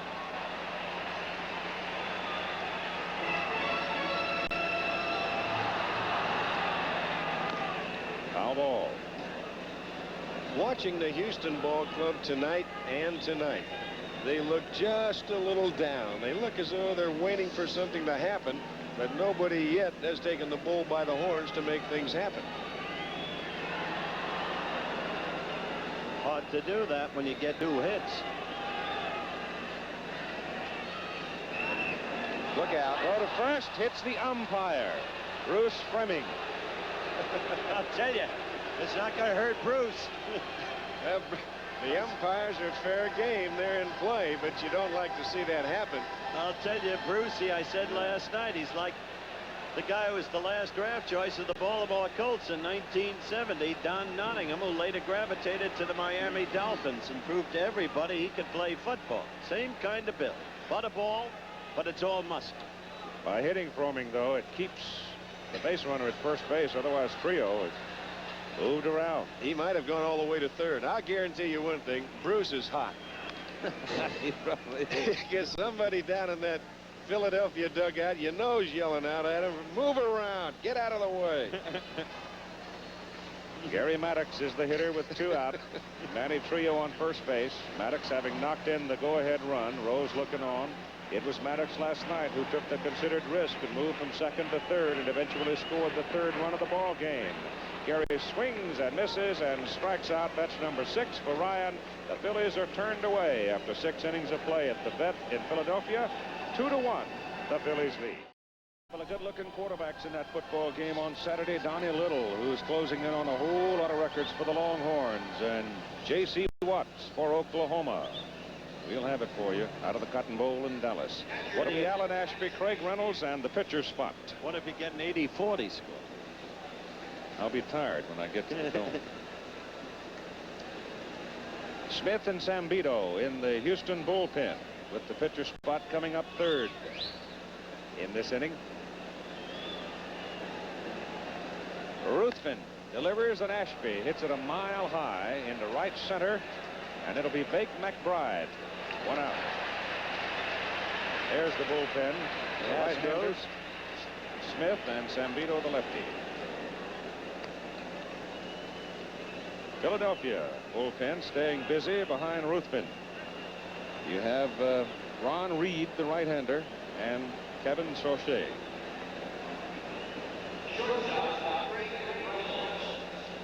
Craig Reynolds. Ryan has come out to the on-deck circle.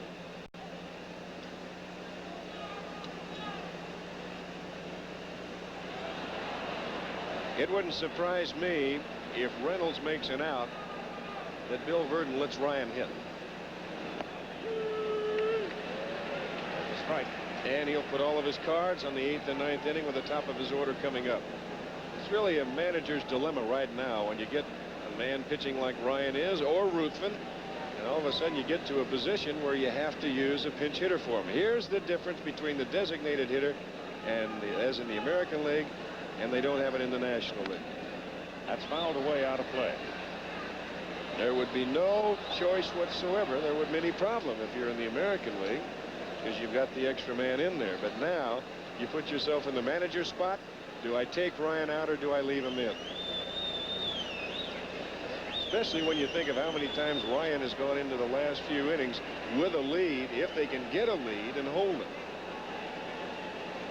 Reynolds has scored Houston's run tonight. He walked back in the third, and Poole brought him home.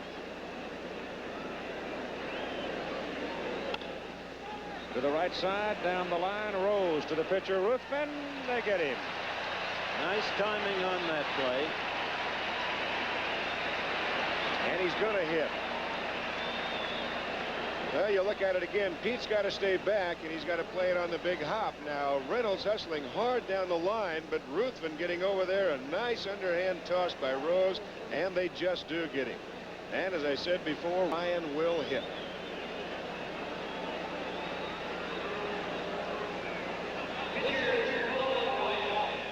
Tonight's attendance is a new record in Pennsylvania history in Major League Baseball.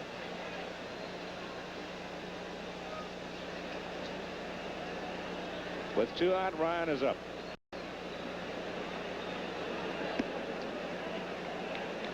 And the pitch is outside and low for ball 1. Keep establishing a Pennsylvania record. Yeah. Well, 65,476. That'll be the biggest crowd in the National League this year, wouldn't it? Well, they also have it in ballparks that size.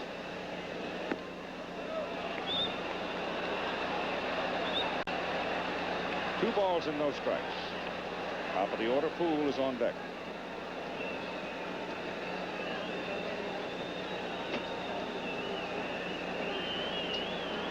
They give Ryan left center. Last time up, he almost punched one out down the right field line. 3 balls and no strikes to the Houston pitcher.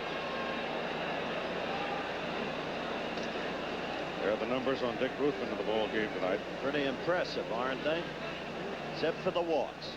An uncommon number for him. 3 and 1. I don't know about that. Ryan doesn't either. That's not automatic.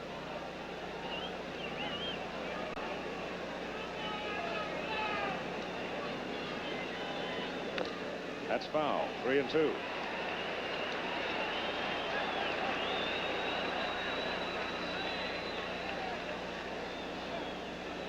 Two out, nobody on. When the Astros come up in the 8th, if Ryan is retired here, they'll be working from the top of their order.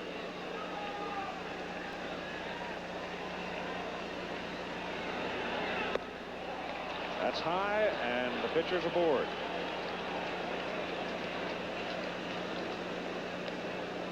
You know, it was in this very inning last night that Kenny Forsch made the mental mistake that cost them any last opportunity for the game. Herm Starrett going to the mound to talk to his pitcher. Off day tomorrow for these two teams as they travel to the Astrodome in Houston to resume play. Meantime, second game of the American League Championship Series. New York at Kansas City, with Kansas City winning big today, 7-2. It'll be at 8 Eastern time tomorrow night. Al Michaels, Billy Martin, and Jim Palmer. I'll say this for the Royals: they showed absolutely no trace of hangover from the prior series of playoff defeats at the hands of the Yankees. Game 3 for the National League Championship Series will be Friday afternoon at 2:30 Eastern time out of the Dome. All right, here is Terry Poole, who produced with his bat Houston's run tonight as he knocked Reynolds across. And in the late innings, Maddox, who plays a very shallow center field. Gary has moved back. All the outfielders are back now.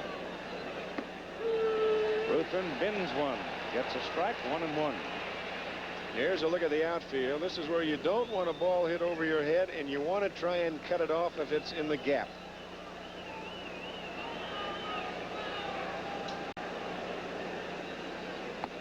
Outside and high. Saucher and Reed in the Philly bullpen. They've been there for some time. You know that Dick Ruthven would just like to take a bite out of that rosin bag than walk Ryan. Ball is hit in the gap. Right fielder McBride can't get it. Goes to the wall. Here comes Ryan. He's going to turn third. They're going to send him home. The throw from Trio. He's in there. The ball skips to the backstop. And Poole goes to third, and we're tied at 2. Well, there were all kinds of things happening on that particular play because Nolan Ryan almost cost himself a run. Exactly. He was watching the ball. Right. He turned and looked at the ball as it went to the wall, and he should have been running. And that's what made the play at the plate possible, and they would have had him. Yes, they would have, because you've got a strong arm in Manny Trio, except it short hops Boone, and they've got the play on Ryan if that's on a long hop. It was a great attempt by McBride. He just about caught that ball. That ball trying to hook back at him. And he almost made a super play. Here he comes moving over to the alley, and this was just what we talked about. You don't want that ball to go to the gap. I don't know whether he got a glove on it or not. Looked like he might have tipped it. Just a little bit. Here's Cabell. Enos is up there, having struck out swinging his last 2 trips against Ruthven. And we're tied now at 2-2 as the Astros try to fight back in the top of the 7th inning. Fly ball hit to the right side. McBride makes the catch, and the inning is over. It was a double and a run batted in for Poole. He moved to third on the throw, but the Astros have tied the Phillies at 2-2 in the middle of the 7th. Well, here is what we were talking about. Nolan Ryan looking at that ball in the alley in right center field.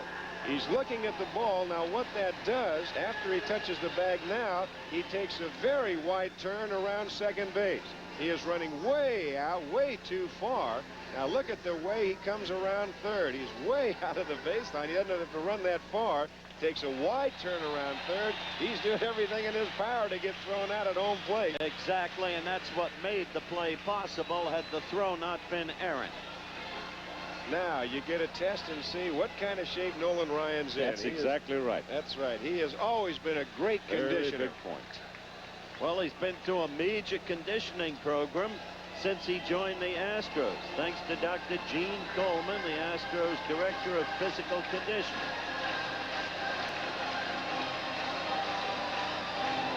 Of course, maybe there are times when he, like some other pitchers, is more effective when he's a bit winded or tired. As you said, Ruthven could bite the rosin bag for walking Nolan Ryan. Well, that's the cardinal sin of Late pitchers. Frank Fresh.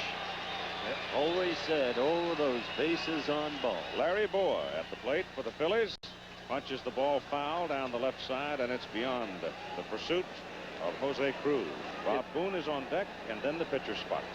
It's a funny thing. I was just talking about the Astros seem to be a little lethargic, like they're waiting for something to happen. Well, that walk to Ryan and the double by Poole might have been something that is going to get them going. Morgan can't get it, and Boa is aboard with a single to right.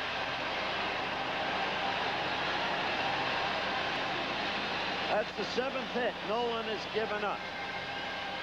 Now Burden will have action immediately in the bullpen. There's Tug McGraw on the Philly side. McGraw on the Philly side. Looks like Gordy Platson for Houston. Zambito was up some time ago. Well, right now you've got the pitcher spot up next, and you've got to figure Bob Boone to sacrifice. Tug, by the way, Don, spent an inordinate amount of time on the trainer's table today. There's nobody in the on-deck circle for Philadelphia. Boone puts it down the right side, gets it past Ryan. It's going to be a base hit. The shortstop has to come all the way over to make the play because Joe Morgan had broken the cover of the first base bag. The ball went right between Ryan and Howe. Perfect bunt. Well, there's an AstroTurf bunt right there. 9 times out of 10, that's going to be a double play. He tries to push it to the first base side. He actually just gets it by Ryan, and now all they can do is run it down. If Nolan comes up with that ball, well, you've got your chance for a double play. But if, well, that's a big word. Ryan charging in right off of the mound, which is the proper place for him to go. You've got Howe coming down the line at first. You've got Cabell coming down the line at third. So you've got all the corners covered, except Booney found the hole. Here's the man that produced the insurance run for the Philadelphia Phillies. He and Maddox. Maddox went from second to third with a stolen base, and then Greg Gross fought off a pitch inside, dumped it in left field for run number 3 of the ball game last night, and he will come out and hit for the pitcher.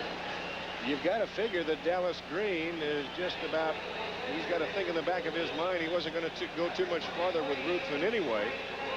Otherwise, he would have Ruthven up in a sacrifice position here. Now it's going to be interesting to see what Dallas wants Gross to do. The Astros still look for the sacrifice, and Cedeno, he is awfully shallow, and look at the gap in right center field. He hits it to right center, it'll go to the wall. There's no way in the world they could run it down. And the first pitch is ball 1 as he had gone up the bat handle. Now watch this. There's the outfield. There's Cedeno slightly in left center. The deepest man is a right fielder, Terry Poole. Now, with Ryan behind the count, Green's liable to turn around and change his mind. Nope, he's up to bunt, and the pitch is high and away. 2 balls and no strikes.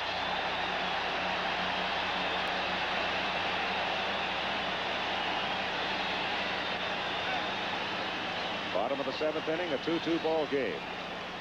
Nobody out. Boa at second base, and Boone at first base, and a beleaguered Bill Verdon in the Houston dugout. Quickly this has happened. Boa golfing and pulling a low pitch to right field for a single, and then the bunt by Bob Boone. That was unplayable. There is Greg Gross hitting for the pitcher. Fouled off. 2-1. Well, Billy Verdon's in a position right now where he's saying, I hope something happens big in our favor. I don't care what it is. Bunt it back to Ryan where he can go to third, pop it in the air, do something, but do not execute. Gross, on the other hand, former Astro himself, very efficient. The 2-1 pitch. He's got it down. Right back to Ryan. No play at third. Over to first. And the runners move up. Boa's pulled up lame. Boa did pull up. He got an excellent break off of second base. Larry's had that bad rib. We talked about him being taped up from the waist on up. Ryan got off the mound in a hurry, but Boa had such a good jump he had no play at third. Nolan started to go that way and then saw that there was no use. Bill Verdon going to the mound. Now watch the jump that Boa gets. A little running jump, and he's going all the way. As soon as the ball's on the ground, Ryan has no chance whatsoever. He starts to go into the slide, and it appeared that he might have just pulled a little something. He's playing there out there ouchie anyway. Smith and Zambito in the Houston bullpen, and the Astros have a camp meeting on the mound. And boy, you've got one of the toughest men standing at home plate that you'd ever want to see. Just the man that you would want up, that Dallas Green would want up, the contact man. Time is out as Nolan Ryan comes walking down off the mound. We'll get a pitching change. We'll be back out, and Pete Rose will go to the other side of the plate and hit right-handed against the Brooklyn lefty who plays in Houston. I can't believe that I don't know if they're going to go to pitch to Pete Rose, Keith. I know that it's a tough decision to make, but you've got Bake McBride, a left-hander, coming up right behind. Gotta walk him down. I believe that. Nolan Ryan pitched a fine game. He made a mistake with Boa. That's why they won't pitch to him right there. And they're not going to pitch to He's him. the precise man you want up. Nolan Ryan made a pitching mistake to Larry Bowa. He went to a change of speed pitch with Bowa, and he was able to jerk it to right field. With Bowa, you overpower him. You throw hard. Bill Verdon may have to shuffle his cards again. You've got McBride, a left-handed hitter, scheduled. He'll be up with the bases loaded, and then comes Mike Schmidt.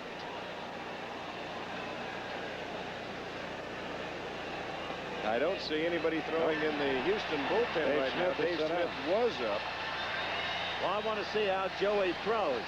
He's got a cut on the middle finger of his left hand. It occurred in an odd way the night of the pennant celebration. He went in, they handed him a bottle of champagne. He was pulling the cork out, and out came a piece of glass, cut the middle finger of his pitching hand. He said it did not penetrate the skin that deeply, and that he is unaffected in terms of pitching effectiveness. So let's watch. The bases loaded, one out. Zambito, lefty, against McBride, lefty. Strike one.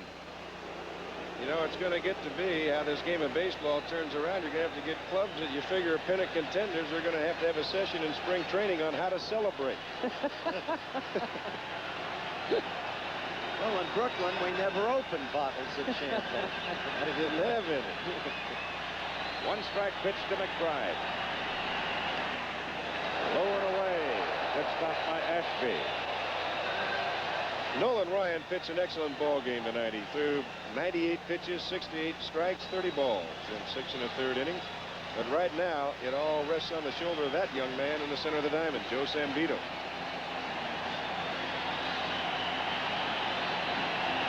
One and one.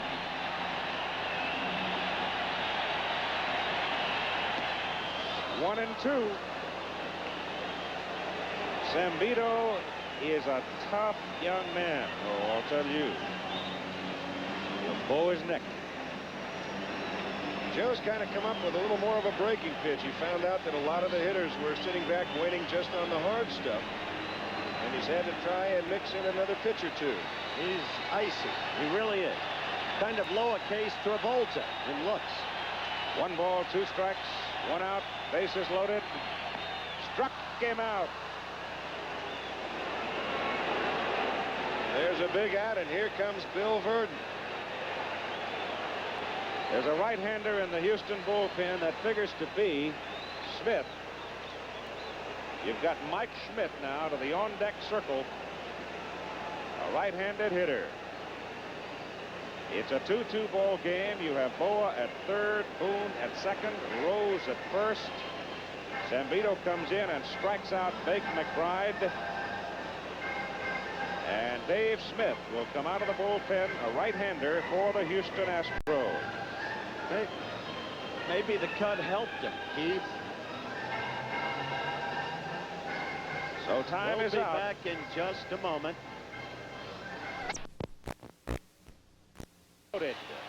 Smith, since the All-Star break, 6-3 with a 1.55 earned run average and 9 saves. Last week, bothered some with a pull muscle behind his right shoulder. He has only pitched 1 time in the past 11 days. Yeah, but he's been amazing. He was only a starter in the minors, and yet he's been so impressive as a reliever. He is outside to Mike Schmidt with his first pitch. You have Bowa at third, Boone at second, Rose at first. But right now the contest is between the pitcher and the hitter over that 60 feet 6 inches.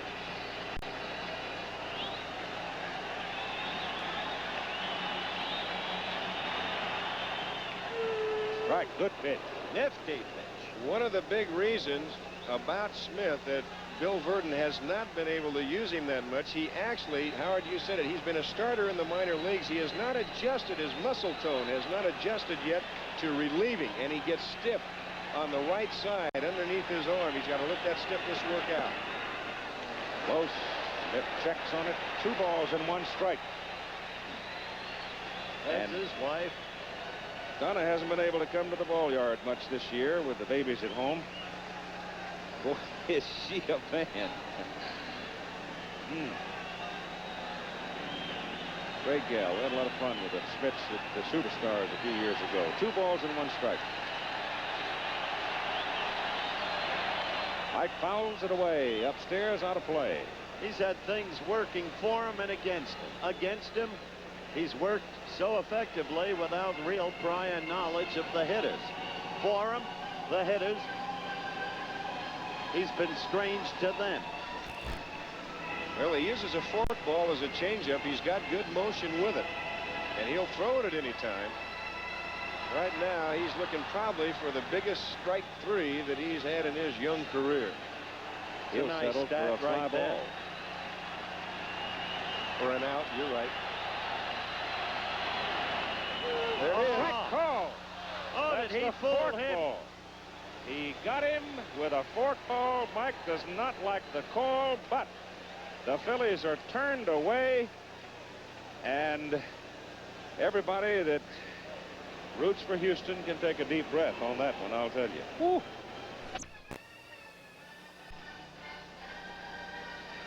Well, here's that final strike against Mike Schmidt, and the youngster Dave Schmidt. The off-speed pitch, and there's the fork ball, and Schmidt is fooled, and that is a strike.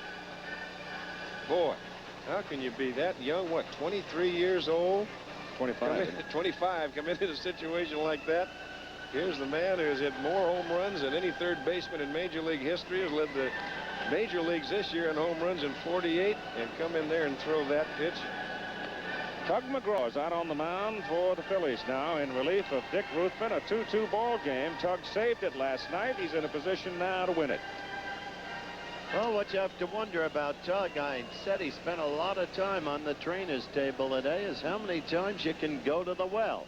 Because he was just brilliant in the Montreal series when the Phils clinched the pennant. Last night, yes, he got away with it. But observers who are close to this business know that Tug was hit hard last night. 2 long shots against him, and he wasn't pitching the way he had against Montreal. Now we'll have to see. Joe Morgan, who's seen the caller a lot lately, is at the plate and takes ball 1 from Tug McGraw. Joe has walked twice and hit a fly ball to center tonight.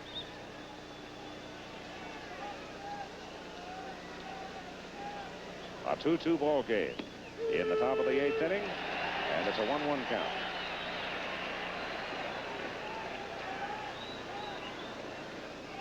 Joe has had some success off Tug over the years. That's a foul ball. I think one of the big things that is, look out, that has helped Tug McGraw this year, he has had command of all of his pitches, the fastball, the curveball, the slider, the screwball, and sometimes when you have command like that, if you do make a mistake and the hitters have all those pitches to look for, you have a tendency to get away with a few every now and then. But he has had himself a fine year. 20 saves on the year. Outside to Morgan. 2 balls and 2 strikes.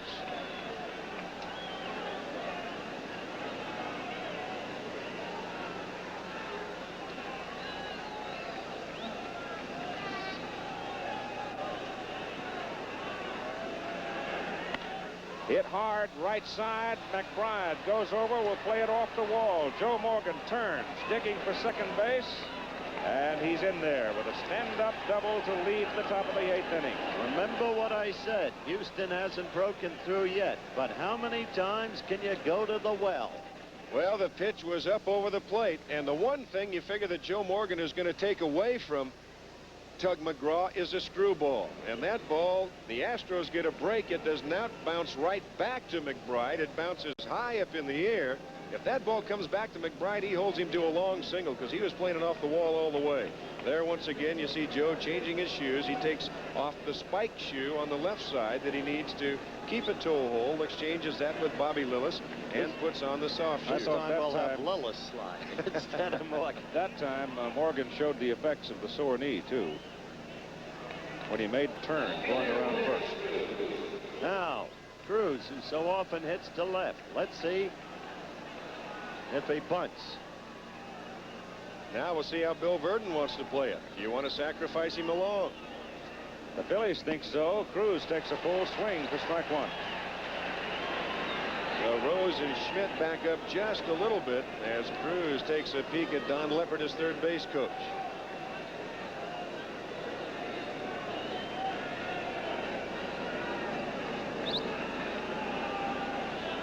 Heat coming in, creeping in. Doesn't come now. The ball is hit sharply. It's in the right center field for a base hit. Morgan turns third. He's going to come to score. Trio could not come up with it. And the Houston Astros are back on top 3-2. Well, there's what Bill Verdon was gambling on a little bit. He was gambling that Cruz has enough bat control that he can pull that ball to the right side and advance Morgan to third. The infield was shortened up just a little bit. They were all looking for the bunt. It was just out of the reach of Manny Trio, and now all of a sudden Houston on top 3-2. And we said before, it could have been that one walk to Nolan Ryan that got him going. There you see, Trio was on the move. As the pitch was made, had to stop and go back to his right. And here is Cedeno. Had a long talk, Keith, with Chio Cruz. We'll watch this pitch before the game. Fouled off. And I talked to him about his ability to use the whole ballpark in his hitting. We've already talked about his ability to go to left, and he says that's why he plays winter ball every year and all year round. He said, I use the Puerto Rican League to learn how to hit scientifically. He's done a good job. Said he spent hours just working on hitting the ball to different sectors of the field. A one-strike pitch to Cesar. Sharply. Boa scoops. Second. One. First. Two.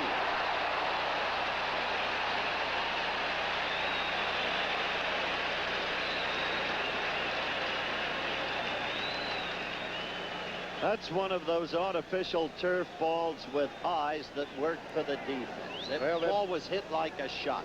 It was hit hard, but Bowl went over, just made the routine play. A nice little flip to Manny Trio, and they double him up with ease.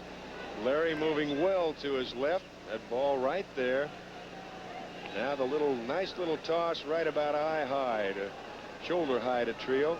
Art Howe takes strike one.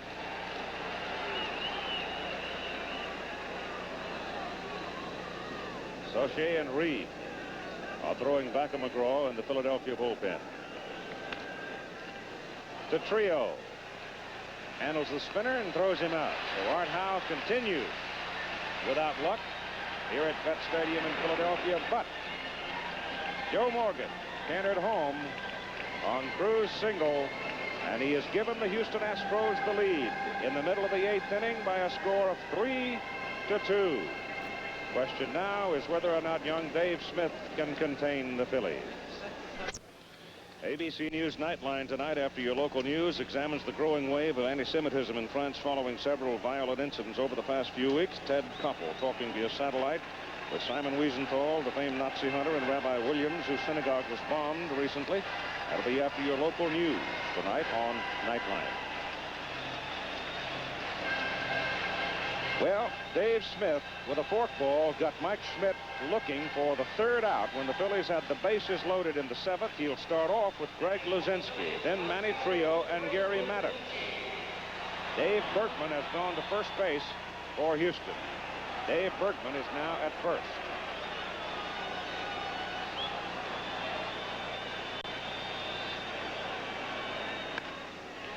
In the hole to left field by Luzinski. And so the Phillies have the leadoff man aboard here in the bottom of the 8th inning. And the ball continues to come through when most it matters.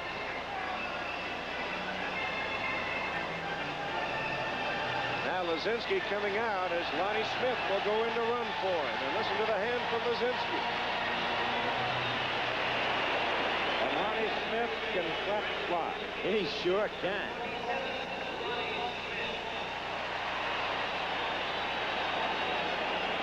They can gripe all they want about Dallas Green. This is a man who uses a roster. He gets everything you can get out of each and every player. Frank LaCourte is up in the Houston bullpen now as Dallas Green looks on.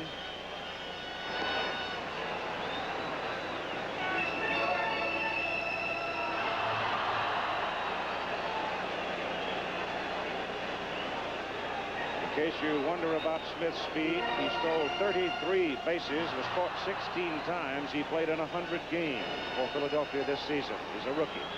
Some think likely the rookie of the year in the National League. And the bunt is fouled off at the plate. There's LaCourte, the right-hander. Manny Trio with Maddox on deck.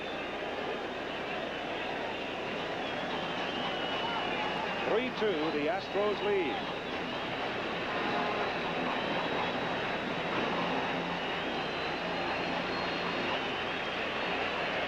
Let's see if the bunt ball is still on. Cabell creeping in at third. They pitch out. 1-1. Now there's a case where Ellen Ashby is just trying to guess along and see if Dallas Green might change his mind a little bit and move on a hit and run. Look out. They had Smith at first base, was looking over at his first base coach. Ruben Amaro has gone out and said, listen to me. Don't look at me, listen to me.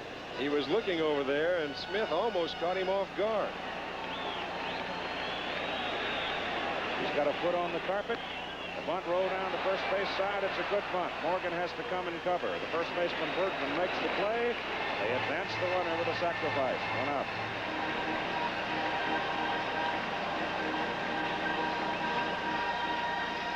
He did his job. That ball for a moment looked like it just about had eyes, like Bob Boone. That's right. It almost squeaked through there. That might be a whole new offensive weapon on this artificial surface. Such a typical Houston ball game. All year long, they would scratch, they would claw, they would hang in there with their pitching. A one-run game, and then opportunistically and with their speed, get the edge run and then cling to that lead. Let's see if they can do it tonight. Gary Maddox hits it right down the line, and it's just foul. Oh, that was close. It sure was. And Cabell playing quite a ways off the line, and he might turn around and just kind of adjust his thinking a little bit. It was right on the line, 2/3 of the way down, and then just skipped outside the bag. Well, there was no complaint from the third base coach, Elia. 1 strike on Maddox. Swinging strike.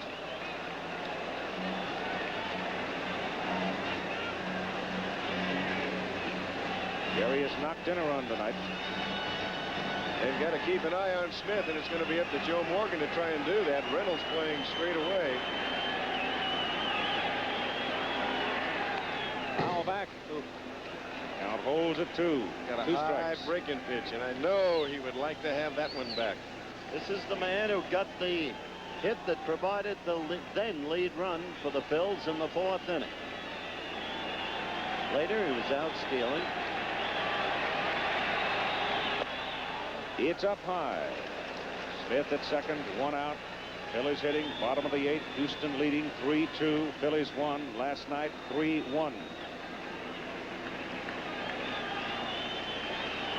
Smith can bring it. 89 miles an hour on that pitch. Outside. 2 balls, 2 strikes to Maddox.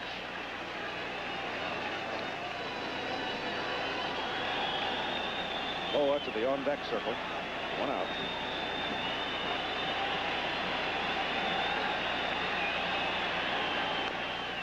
Foul ball.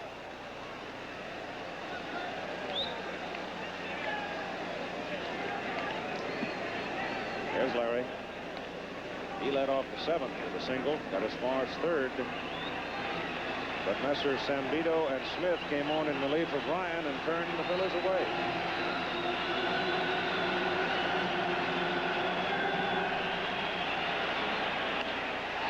Hit to center. Cedeno comes in, plays it on the bounce. He'll throw it through. And it's not in time. Smith scores from second base. And we're tied at 3 as Maddox goes into second.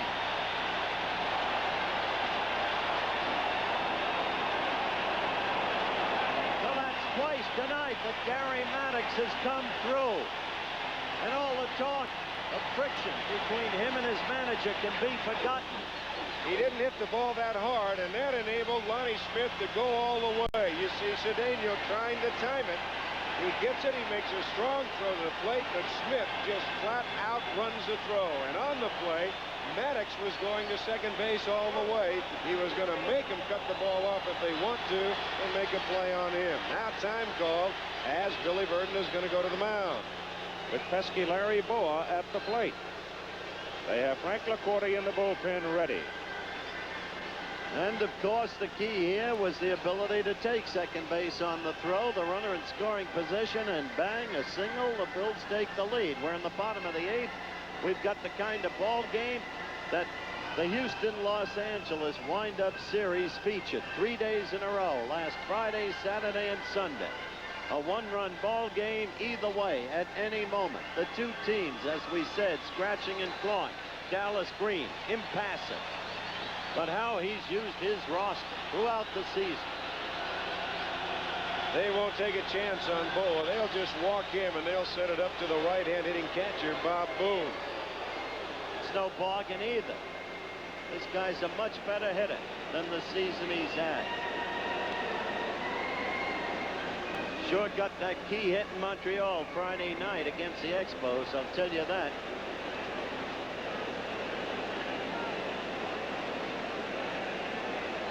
No, Saturday night. Saturday night. Let's get those days straight. Saturday night. That's exactly what it was. It was Saturday night. It was a 2-strike pitch What did from you Woody say Friday. I didn't say Friday night. All right, Booney's up. Young Smith mopping his brow. A 3-3 ball game with 1 out. And Maddox with plenty of speed at second base.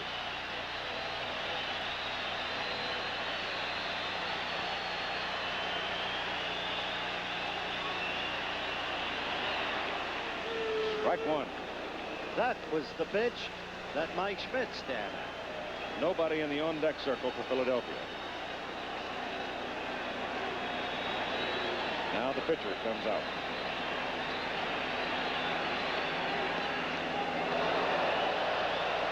Almost threw that one to the backstop. Just about. He tried to overthrow that pitch a little bit, and a fine play by Alan Ashby.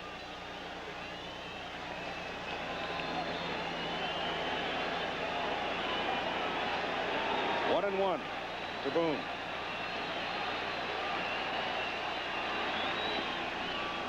Another good pitch. 1 and 2. Joe Morgan liked to jump right out of his shoes. He's at second base now, saying something to Dave Smith. Said, "Man, don't throw that home when I'm here standing here at second base." He's hot. You could see Booney swing. He tried to take a shot to that right side. Whole right side was wide open.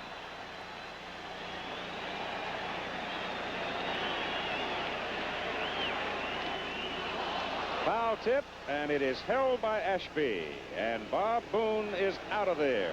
Out number 2.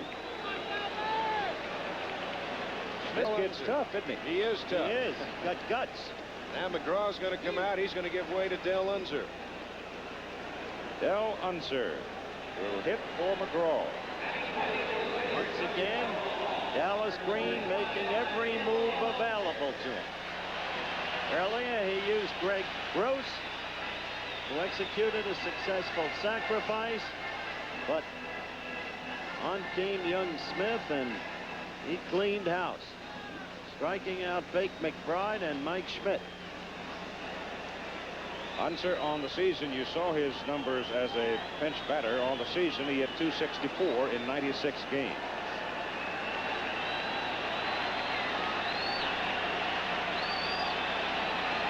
Two out. And the pitch is just off the plate for ball 1. That face never changes. He understands that this is not all of his life, and you can take these things too seriously. Hit in the air to the left side. Cruz drifting to the line will have a play. And he makes the catch for the 3rd out. But Philadelphia fights back. As Luzinski singles, Smith runs for him. They sacrifice him to second, and then Gary Maddox drove him home. And we are tied after 8 innings of play in Philadelphia at 3-3. The speedster who scored the tying run a moment ago, replacing Luzinski.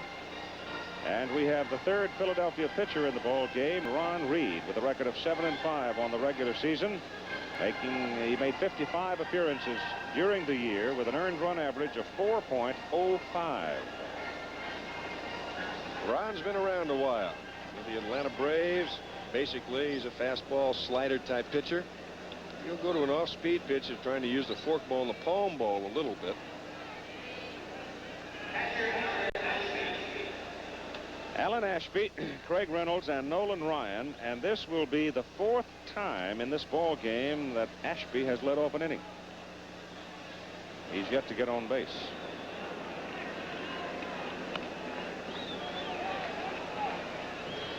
Ron Reed played in the NBA, a basketballer who went to Notre Dame, dreamed of being a baseball player.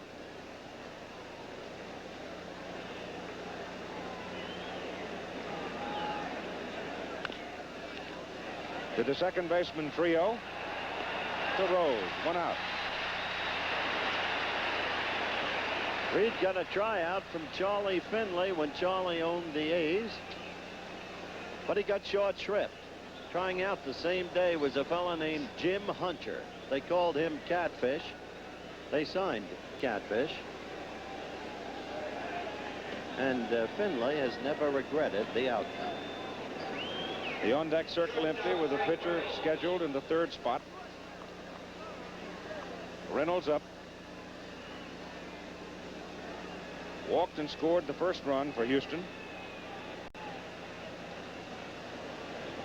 Fouled out and was thrown out. And Smith comes out. Dave Smith.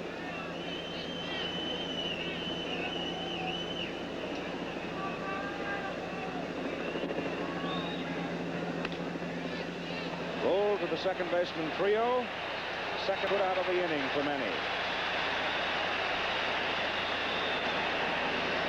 Smith called back.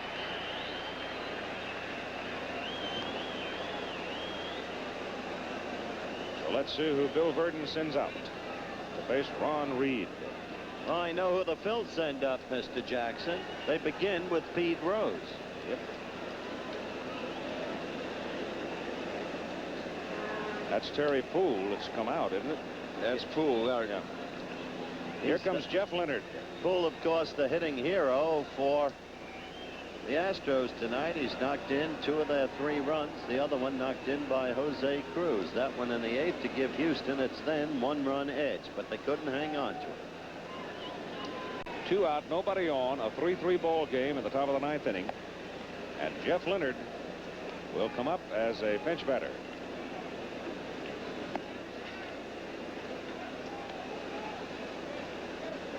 We saw him last night. Leonard on the season, 214.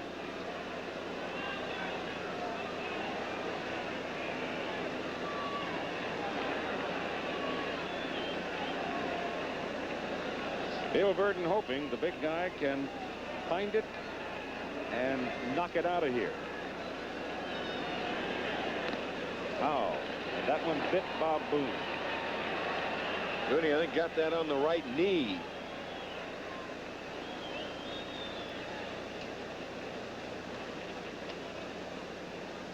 They have to take another peek at it.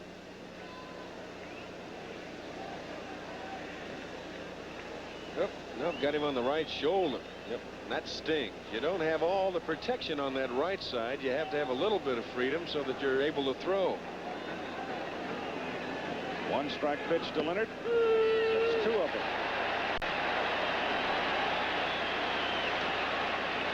Leonard 6 hits and 24 trips with a home run as a pinch hitter. 2 out. And Reed's inside. Who was it? I guess Gene Conley was the first fellow to try to combine basketball and baseball. He did it pretty efficiently, up to a point. Chuck Connors. Dave DeBusschere. Strike 3. Call. Leonard out looking, and Reed turns him away. showed he still has great velocity with that pitch. And we'll go to the bottom of the 9th inning with a score tied at 3-3. We'll be back with more after this commercial and a word from our local station. LaCourte is in now to pitch for Houston. On the season, 8-5, earned run average 2.82. He appeared in 55 games. And LaCourte, basically a fastball hitter. He'll come from the side and throw over the top a little bit. And he has what he calls a knuckle curve. He can throw hard. He's right around that 90-mile-an-hour mark. He's also the pitcher that gave up the home run, Ron Say, on Sunday, forcing the playoff. The American League Championship Series, game number 2 tomorrow night, 8 Eastern Time. The Yankees and the Royals, with Dennis Leonard pitching for Kansas City and Rudy May for New York. Right now, we're concerned with the bottom of the 9th inning and the top of the Philadelphia batting order against LaCourte, Pete Rose, Bake McBride, and Mike Schmidt. Rose has singled twice and walked twice. If you had to stack the deck, you couldn't ask for it to turn out any better than this. Not for the Phillies, you couldn't. Pete takes a full swing.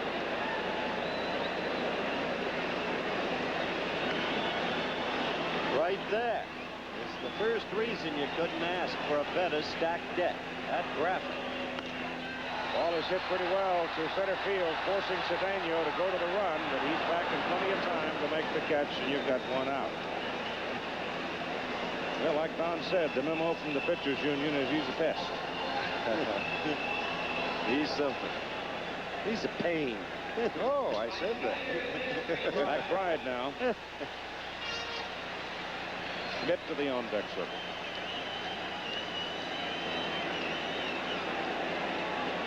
This was the key out for young Smith during his relief stint. Now it's LaCourte, but it was Zambito who struck out Rose, and in came Smith.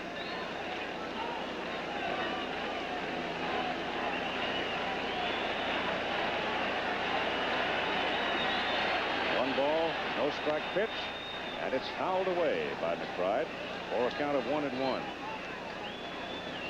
There's Bake's wife, Celeste. We showed her previously. She hasn't changed in expression. LaCourte has had some tendonitis trouble this season. One time he was off 2 weeks. Pitches up high. In September and October, he only worked 9 innings, and we told you that it was Say that ripped him for the home run last Sunday, and there's a man right there that can rip anybody for a home run. Schmidt, like waiting in the on-deck circle. McBride swings at a pitch well up. It's 2-2. Big guy on deck had a near home run in the 4th inning, and yet it was a ball that might have been caught with a better timed leap by the right fielder. Went for a double.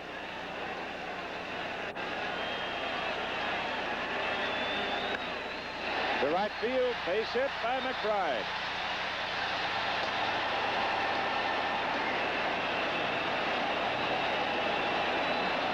Now the Phillies send up their man. And such a big ball game for Houston. Should things not go their way, to turn around and go back down, even though they are going to their home ballpark, the Astrodome, but down 2 when it's only the best 3 out of 5. That's an awful tough ladder to try and climb. I count no one out after watching the Bucks come from 3 games to 1 last year in the World Series to win it. Look at Mike. 7 home runs in the 9th inning this season. Lonnie Smith to the on-deck circle. Breaking pitch for a strike.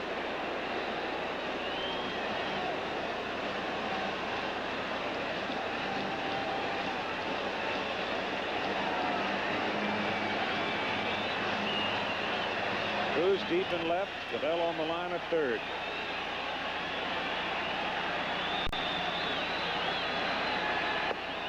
Jams him. McBride able to get a pretty good jump over there at first base. He's not only getting a little bit of a jump, but he's got a pretty good lead. And LaCourte does not get rid of the ball that quickly.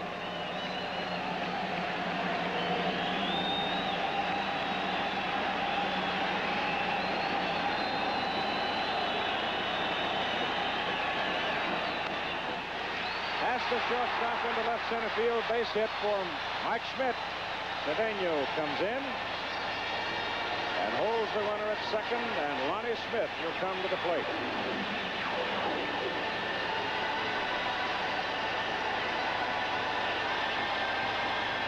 Phillies now have 12 hits. They have the look of a team that is a far cry from those teams that have failed in the playoffs in the past. They do not have the look of losers. Well, we said last night that to a man, the members of the Phillies squad that have been here before, as we look at Bill Verdon and Mel Wright, the pitching coach, they feel as though that the attitude is so much different this year coming into the playoffs than in the years past. You got one out. You got the winning run sitting out at second base in the person of Bake McBride, who has good speed, and the pitch to Lonnie Smith is on the corner. And McBride is taking a lot of liberties out of second base.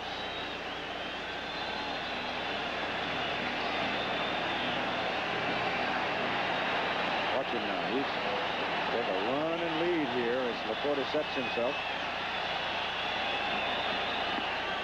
And the pitch is inside. 6 base runners have stolen with LaCourte on the mound. 1 has been caught. Question here is, Keith, can the Bull do it again?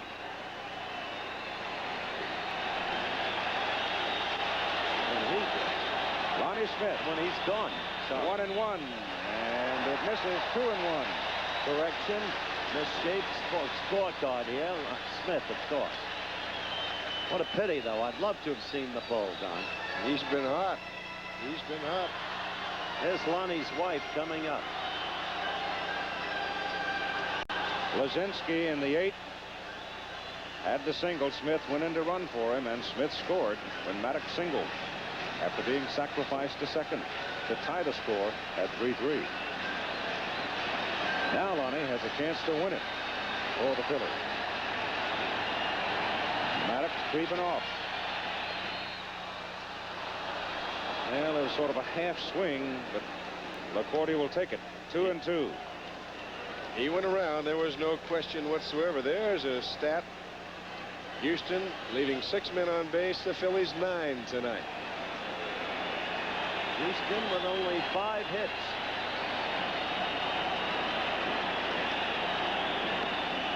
High curveball. So we'll go to 3-2. Manny Trio is on deck. 1 out. A winning run at second. Game number 2. Fouls it back. It's up to LaCourte. There is nobody up in the Houston bullpen. If Houston can turn them back, Houston has Poole, Cabell, and Morgan coming up. Poole has been the hitting hero for Houston with 2 ribbies. Morgan got them then lead run by leading off with a double against McGraw. 3-2 pitch to Smith is fouled away. Bake McBride, who is already on third, will amble back. That would have been an interesting scene of events right there, because McBride had third base stolen.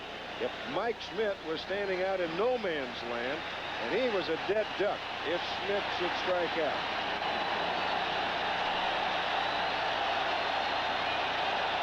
The crowd coming up. The 3-2 pitch.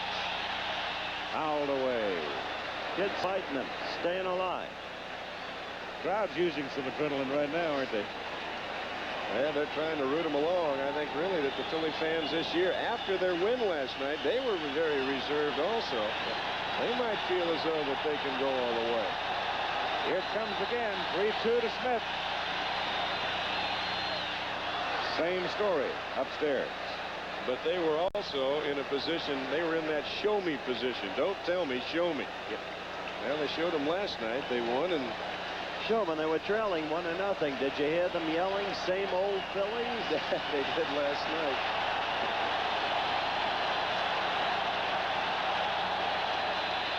Fouled away.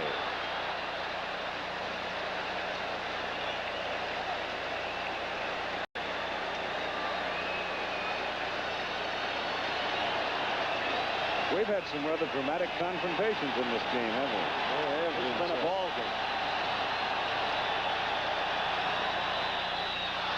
Fouled away again. That's 6 in a row. So the rookie's hanging in. And LaCourte's got to keep getting that ball over the plate. That's exactly right, because he's got a tough cookie coming up next should he walk in and load the bases, and Manny Trio. With only one out. Does not want that man on third with 1 out.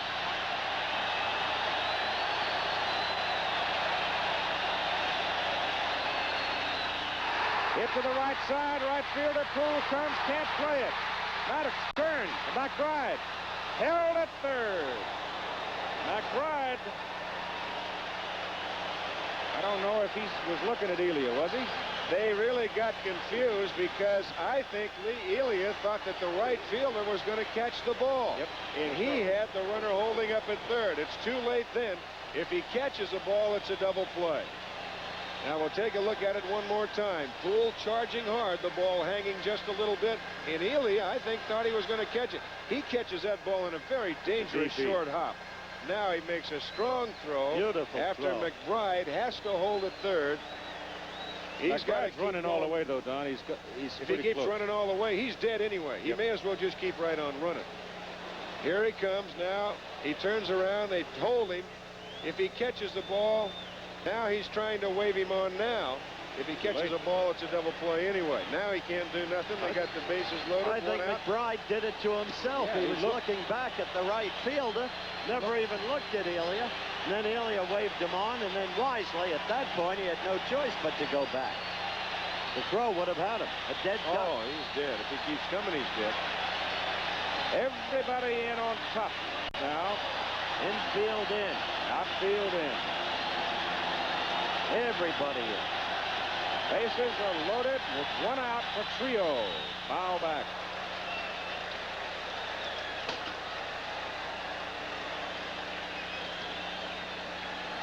Well, one of our colleagues working in Kansas City right now might just put on the squeeze, Mr. Lee Martin. It's true.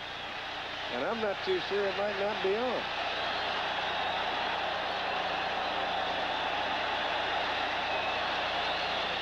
Inside with the hit. 1-1. There's Mrs. Trio, Maria. Gary Maddox to the on-deck circle. With Trio up there in a count of 1-1. Foul back. 1-2. Well, I don't. Frank LaCourte sure got himself in a bucket of hot water, didn't he? Well, I got to tell you, I respect young Smith hanging in there through those 6 consecutive pitches, fouling them off. There he is, and then dunking that hit into right field. Well, you got to give the kid in the middle of the diamond a little credit, too. He kept challenging him and kept throwing strikes, and now you got the fans on their feet here in Philly. True. Winning run is at third with 1 out. A 3-3 ball game in the bottom of the 9th inning. LaCourte fueling Trio.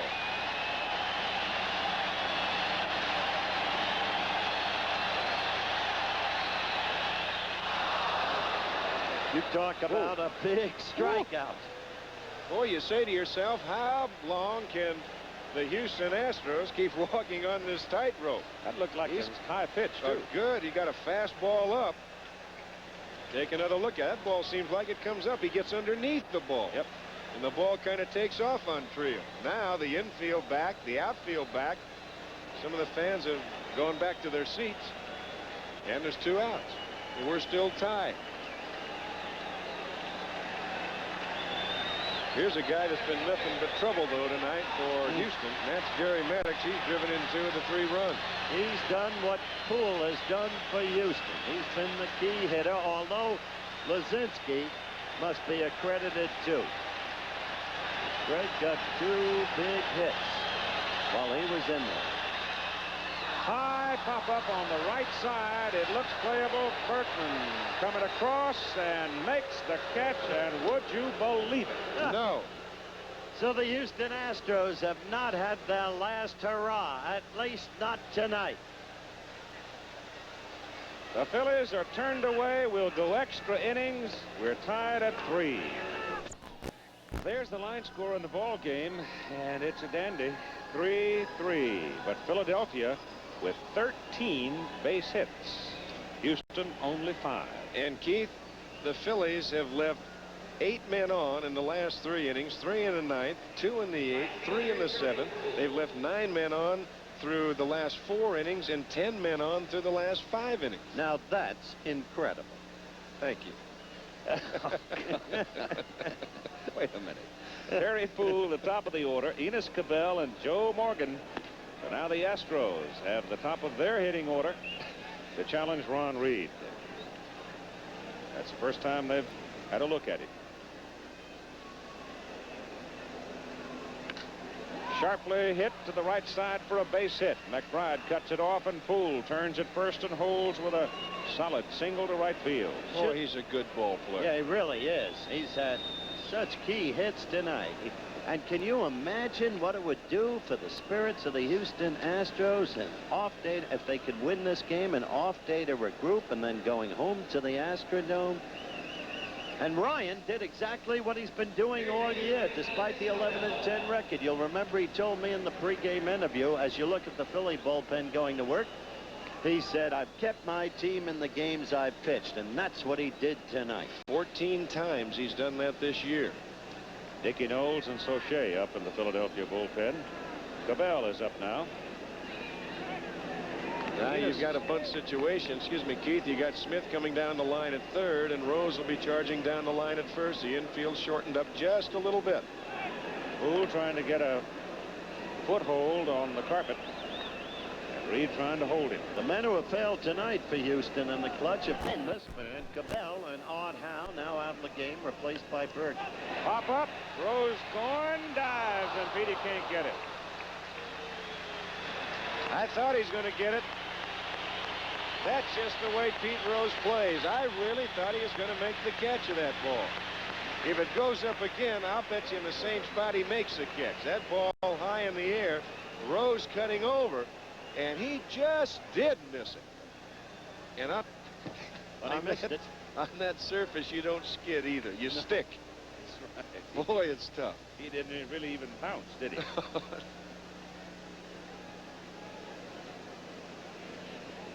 All right, Cabell is still alive.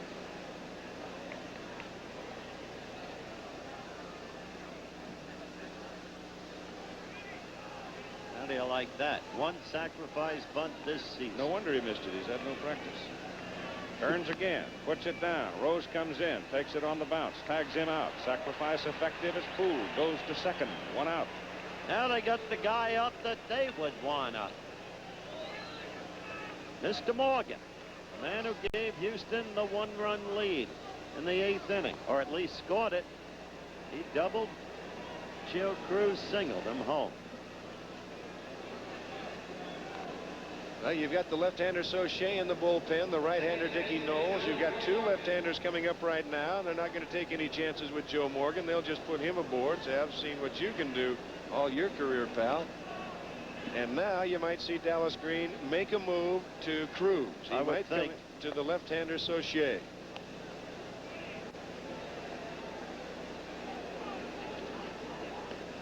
Now, if he does that, he's going to find, and he knows it, that Gio is a good bat manipulator against lefty or righty. Well, if he gets by Cruz, then he has to come with a right-hander Cedeno, then maybe Dallas is going to stay with him. We'll have to wait and see. And it appears that he is. He will stay right with his big right-hander Ron Reed. And so Jose Cruz gets a little extra edge in the challenge here as he comes up to bat left-handed against the big right-hander. Runs batted in leader of this Houston team. Over 90 runs batted in this year. You agree with this strategy? I don't know Don? about this. I don't know. He's got 2 moves he can make.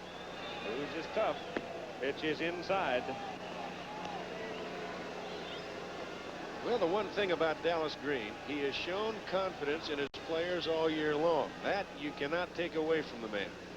And he's certainly showing it right here in Ron Reed. It is low. You've got Terry Poole at second, Joe Morgan at first, 1 out.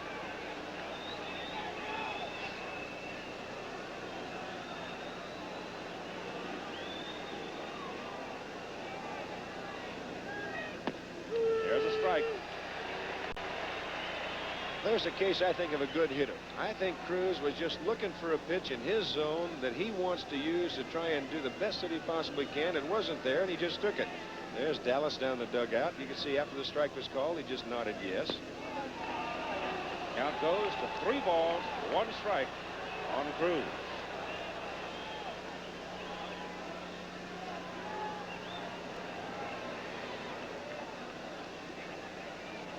There's the man on deck, Cesar Cedeno. Ball is hit to the right side in the hole. Base hit. Here comes Terry Poole around third. The throw to the plate. Poole spins across and scores, and the ball bounces to the backstop. And Joe Morgan moves over to third. And Cruz to second. Now you can second guess Dallas Green if you want. But Cruz is just a solid ball player. We've talked about the way he's taught himself to use the ballpark in his hitting. We've talked about the fact that he's been the clutch hitter for the Houston Astros all year long. Here it is again. This time he gets a pitch to pull, and he does just that. And the big thing right here is Ron Reed does not get behind home plate to back up. It gets by Boone. There you see Reed shaking hands with the on-deck hitter, and the ball goes by him, and the other runners move up 90 feet. He started to first base, but once that ball goes through, he's got to get behind home plate. Now the complexion changes in the ball game with Houston jumping to a 4-3 lead. And you've got base runners Morgan at third and Cruz at second. And here is Cedeno. It's a single, a run batted in, and an error on the throw from right field. And the infield in, and boy, that makes Caesar a better hitter right here as you look at Dallas Green down in the dugout. Well, as you said, part of this game is second guessing. Now time called. Joe Morgan getting time from the third base umpire Eddie Vargo, and now I want to see what's going to happen here. I believe Joe might take himself out of the ball game. Exactly what he's doing. I think he's going to come in, talk to Billy Verdon, and Rafael Landestoy will probably go out to run for him and then go on into his position at second base. That's what's going to happen. That's exactly what he's doing. And Joe, with a day's rest tomorrow, you can bet we'll be back on the ensuing day. Tomorrow at 8 o'clock, don't forget, game number 2, the American League Championship Series. Bringing it to you, Al Michaels, Billy Martin, and Jim Palmer. You all right? Are you stuck? You got caught up in the excitement. No, there was a profile that Billy Martin done earlier this year called Billy Martin, and it was very good. Our series, of course, resumes Friday. That'll be 2:30 Eastern time. We'll be coming your way from the Houston Astrodome. Before the game, Keith Jackson and Don Drysdale will be fungo hitting, trying to hit the roof. Tried that once. That's hard to do. Never Roger got Maris close. and Rusty Staub tried it the day the Astrodome opened. Both with dismal failures. Landestoy at third, Cruz at second. Morgan taking himself out of the ball game. Runners across. Poole opened the inning with a sharp shot to right, sacrificed up to second.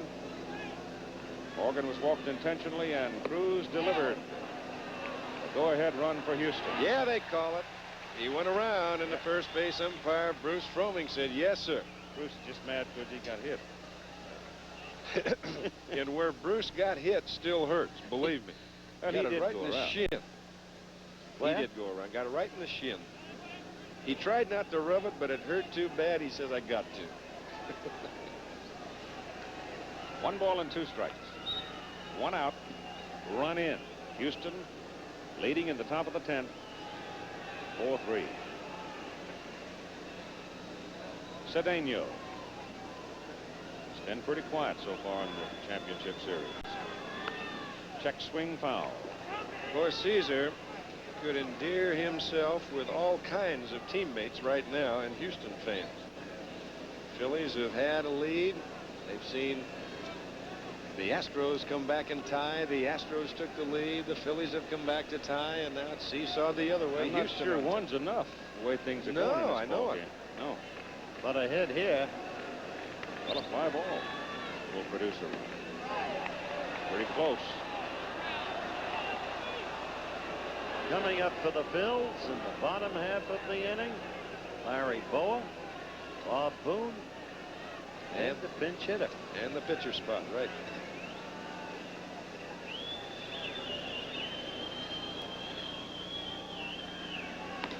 Cedeno taps it back to the middle. They'll come to the plate for a play, and no.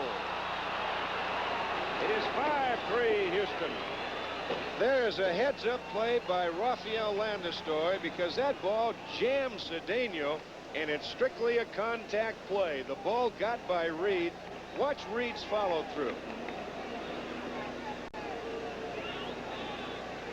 Reed coming off has no chance. That ball back over the mound. The contact plays on Landestoi coming. Bo in a desperate attempt, but Landestoi with excellent speed underneath the tag. And here comes Dallas Green. He'll go to the left-hander right now. But again, Morgan took himself out of the game. Landestoi exactly the right man to have in there at that time. Landestoi with 23 stolen bases on the year. One of 6 Astros who have stolen 20 or more bases this season. No team has done that since McGraw's Giants in 1913. We'll be right back. Kevin Saucher, left-hander, is in now for Philadelphia with a record of 7-3 on the regular season.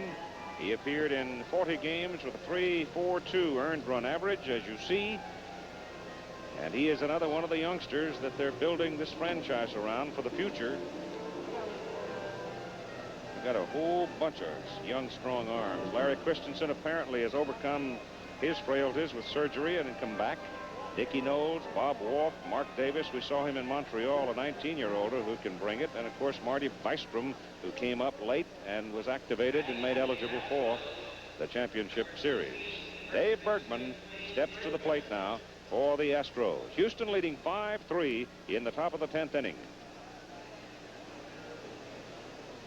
Cruz at second, Cedeno at first, and ball 1.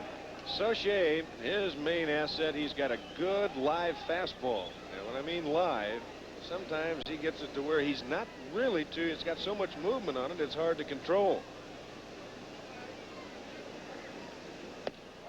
He's high. You look at Booney behind home plate, and you talk to some of the Philly catchers. He said they'll just sit right down the middle and then let the movement take care of itself, whether it goes inside, whether they're outside.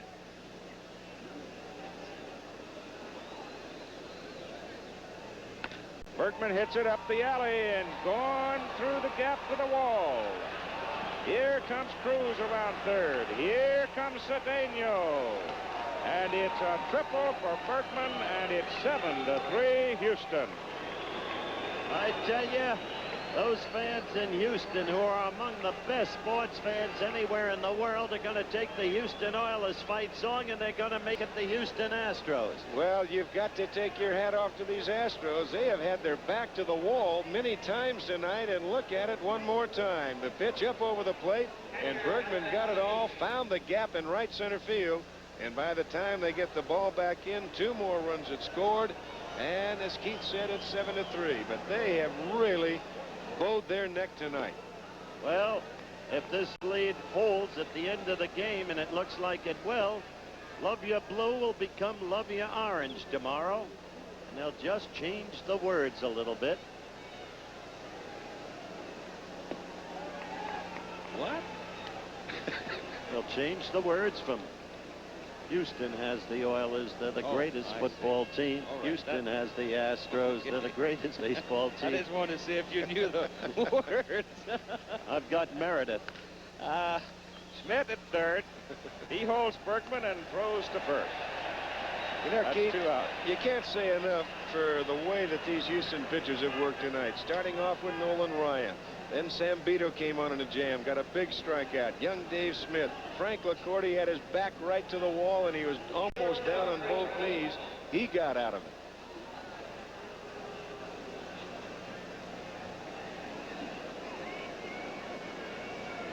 Greg Reynolds is up there, and they're going to walk him intentionally. Let's see now. Pitchers on Friday afternoon in the Astrodome will be the knuckleballer Joe Niekro for Houston, and Larry Christensen, a right-hander for Philadelphia. And it just could be that Mr. Berkman might have gotten himself a call with that rope he hit in the gap, swinging from the left side of the plate. The pitcher spot is next. LaCourte is out with a bat in hand, and he will come to the plate. You've got 2 out, but you have 4 runs across. 7-3 Astros in the top of the 10th inning. Well, the Astros went to spring training with 6 men capable of starting. They had one need, right-handed relief pitching. Somebody to help Zambito, the southpaw. They came up with 2, LaCourte and Dave Smith. The pitch is low, ball 1 to the Astro pitcher. Team designed for its ballpark perfectly.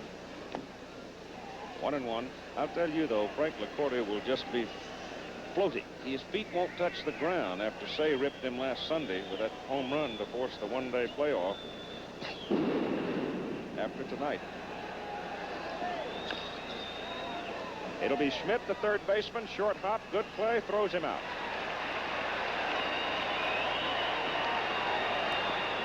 Well, the inning is over, the top of the 10th. The Phillies have another swing, but Houston counts 4 and leads 7-3. Back with more after this word from our local station. Well, now there will be some humming and hawing over the coffee cups in the morning and the man that's going to be the primary topic of the conversation is that man right there, as he stayed with Ron Reed and let him pitch. Poole and Morgan and Cruz, and particularly in the case of Cruz was the key man, and Cruz delivered. And by the time he brought in Soche, it was too late. Well, what he had to do, he had 2 choices. He could stay just exactly what he was doing right there. He could have brought in the left-hander to pitch to Cruz. If he got him out, he could have brought the right-hander in to pitch to Cedeno. But the left-hander pitched to Bergman. What happened? He hit the triple, killed it. Bergman wasn't up there. Maybe Dallas knows more than we do. He might. Larry Boa, Bob Boone, pitcher spot. Those are the 3 scheduled here in the home half of the 10th inning. Is Frank LaCourte with a chance to get a win. Inside. This game is not over yet, but should the Astros go on and win, as much as this can pump Houston up, it can take a little wind out of the sails of the Philadelphia Phillies, too. 1-1. And, boy, as we said before, they have left all kinds of men on base. They have left 10 men on base the last 5 innings. These Philadelphia fans empty out in a hurry. Yeah, they're gone. Place is more than half empty now.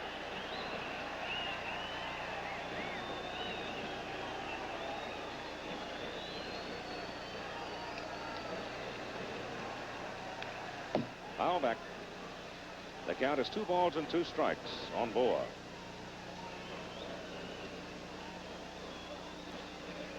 The Phillies won 4 out of 6 in the Astrodome this year, if you were wondering about that.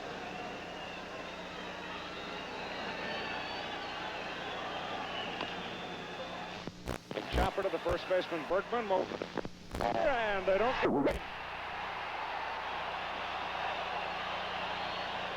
speed. Well, that was an excellent effort by Bergman and LaCourty. That was a tough play. Bergman only had one play. He's got to try and get it on the big hop. And then tried to flip it behind him to LaCourty. LaCourty saying something to Fromming that he tagged him going by. The throw just a little high. Oh, looks to me like see the bag. Looks to me like if he got the bag, he might be out. We'll take another peek at that. And Bruce right there on top of it. He's out. He's out. Interesting. Inside pitch to Bob Boone. George Vukovic in the on-deck circle.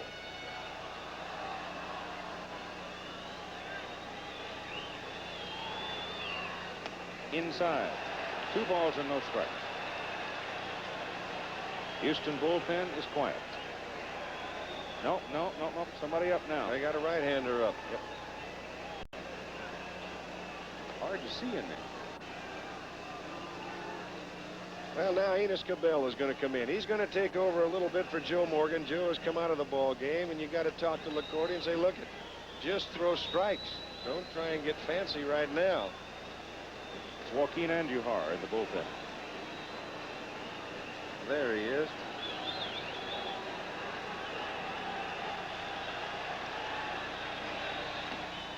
Inside again. Boone. 3 balls and no strikes. And here comes Mel Wright, the pitching coach. Wants to settle Frank LaCourty. Bo is at first base on a bouncer that hung and hung and hung, and he beat it out.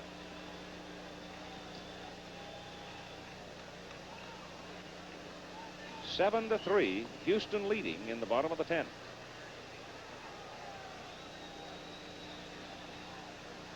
The American League Championship Series tomorrow night at 8 Eastern Time here on ABC. Kansas City beat the Yankees 7-2 today. It'll be Rudy May and Dennis Leonard, the starting pitchers in game number 2. And he walks Boone.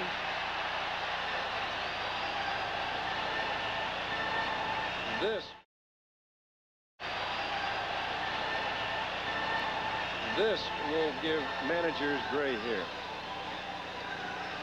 Put it mildly. Here is George Vukovic, 224 on the regular season in 58 at-bats.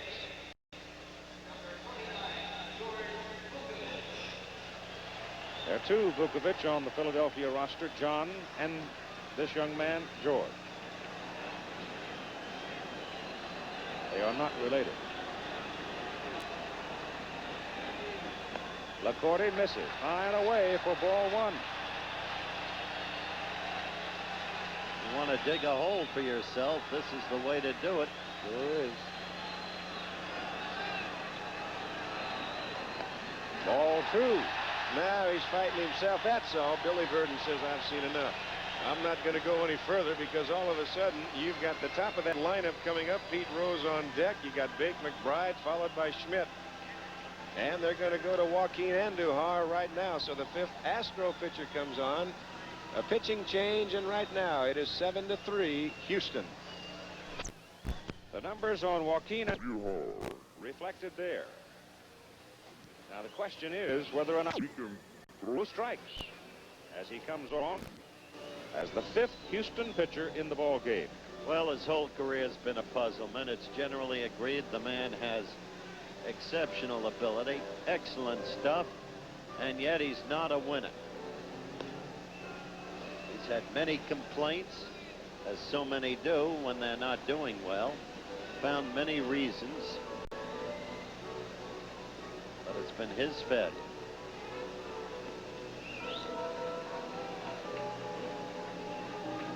Andujar going in relief of LaCourty, who just simply could not get the ball over the plate here in the bottom of the 10th inning. Larry Boa had an infield single. Bob Boone walked. George Vukovic at the plate with a 2-ball and no strike count on him as Andujar takes over, and Houston leading by a score of 7-3. There's the man who works Friday, Keith. That's right. Larry Christens. Big old right-hander from Marysville, Washington. He's really belting the ball in batting practice, Don. He swings the bat good. He's a good hitter.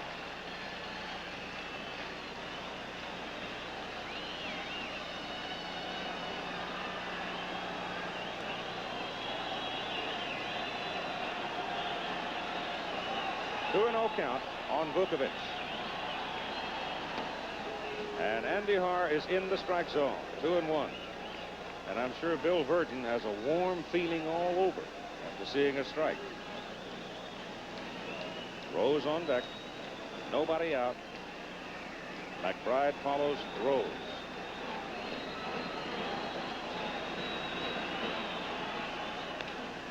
In the air to the left side. Cruz has a play.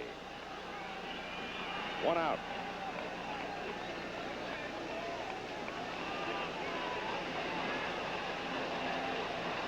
Andy Har asks for time.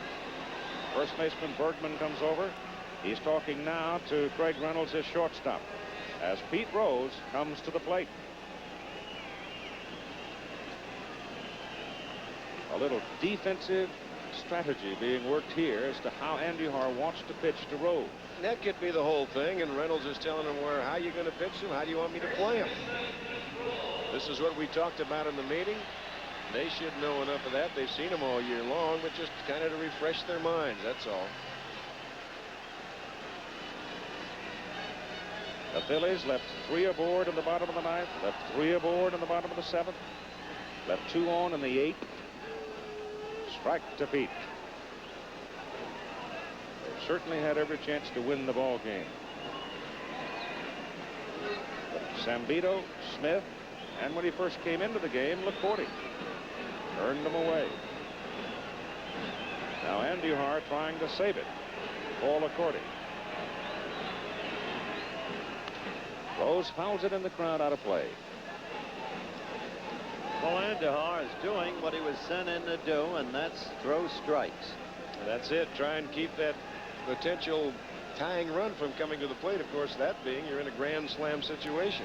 And you've got 2 guys coming up that can just put you right there as Bill Verdon looks on, and behind is pitching coach Mel Wright.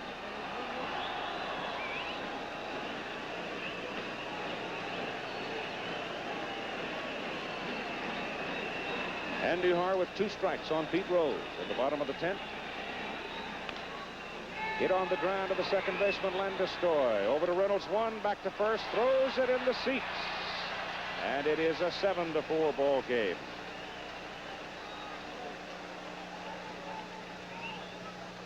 Boa scoring. Make it 7-4.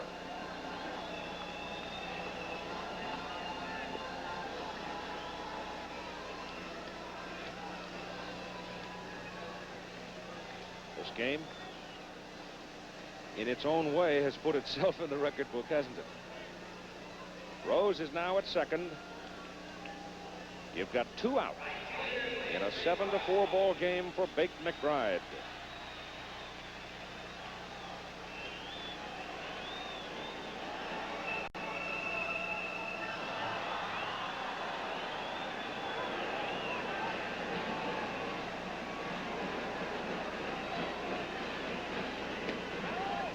Just low.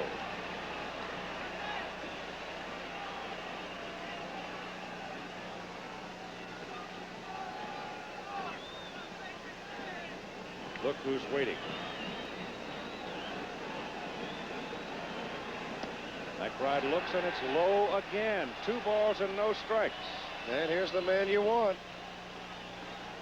Because Mike Schmidt, that man, represents the tying run if McBride gets aboard.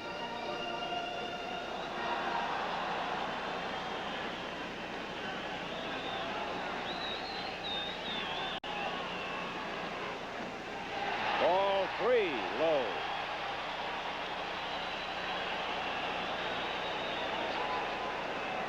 It's the way it's gone all night long.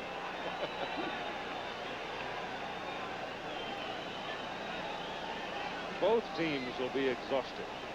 Need the day off after this one. Not worried about the teams. I'm worried about Drysdale. strike. 3 balls, 1 strike to McBride with 2 out. If Bake gets on, Mike Schmidt comes up, and Schmidt will represent the tying run in a 7-4 ball game, game number 2 of the National League Championship Series. Ball 4. So the Major League home run king, Mike Schmidt, represents the tying run. If Bill Burton can survive this game, he can survive anything. I think Bill's going to spend tomorrow in bed. I wouldn't wait. Maybe that's he anticipated this. That's why they're not working out tomorrow. That might be. Bills are supposed to work out at 4 o'clock Houston time. Maybe only Dallas Green will show.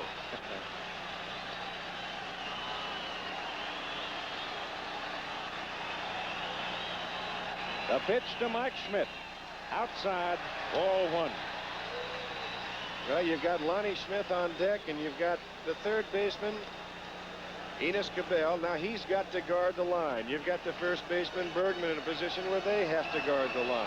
So you've got your infielders spread just a little bit more than usual. There you see. Straight away at short, maybe slightly towards the hole is Reynolds.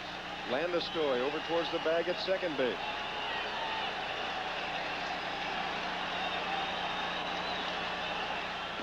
Outside, ball 2. Lonnie Smith is on deck. If Schmidt gets aboard, the bases will be loaded, and then Smith would represent you know what. Here really comes the discipline of a hitter right now.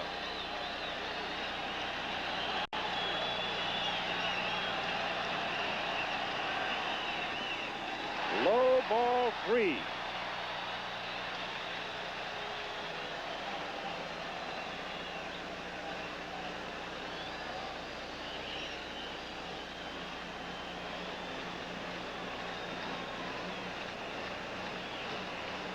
It's been thoroughly explained. Mike Schmidt at the plate represents the tying run.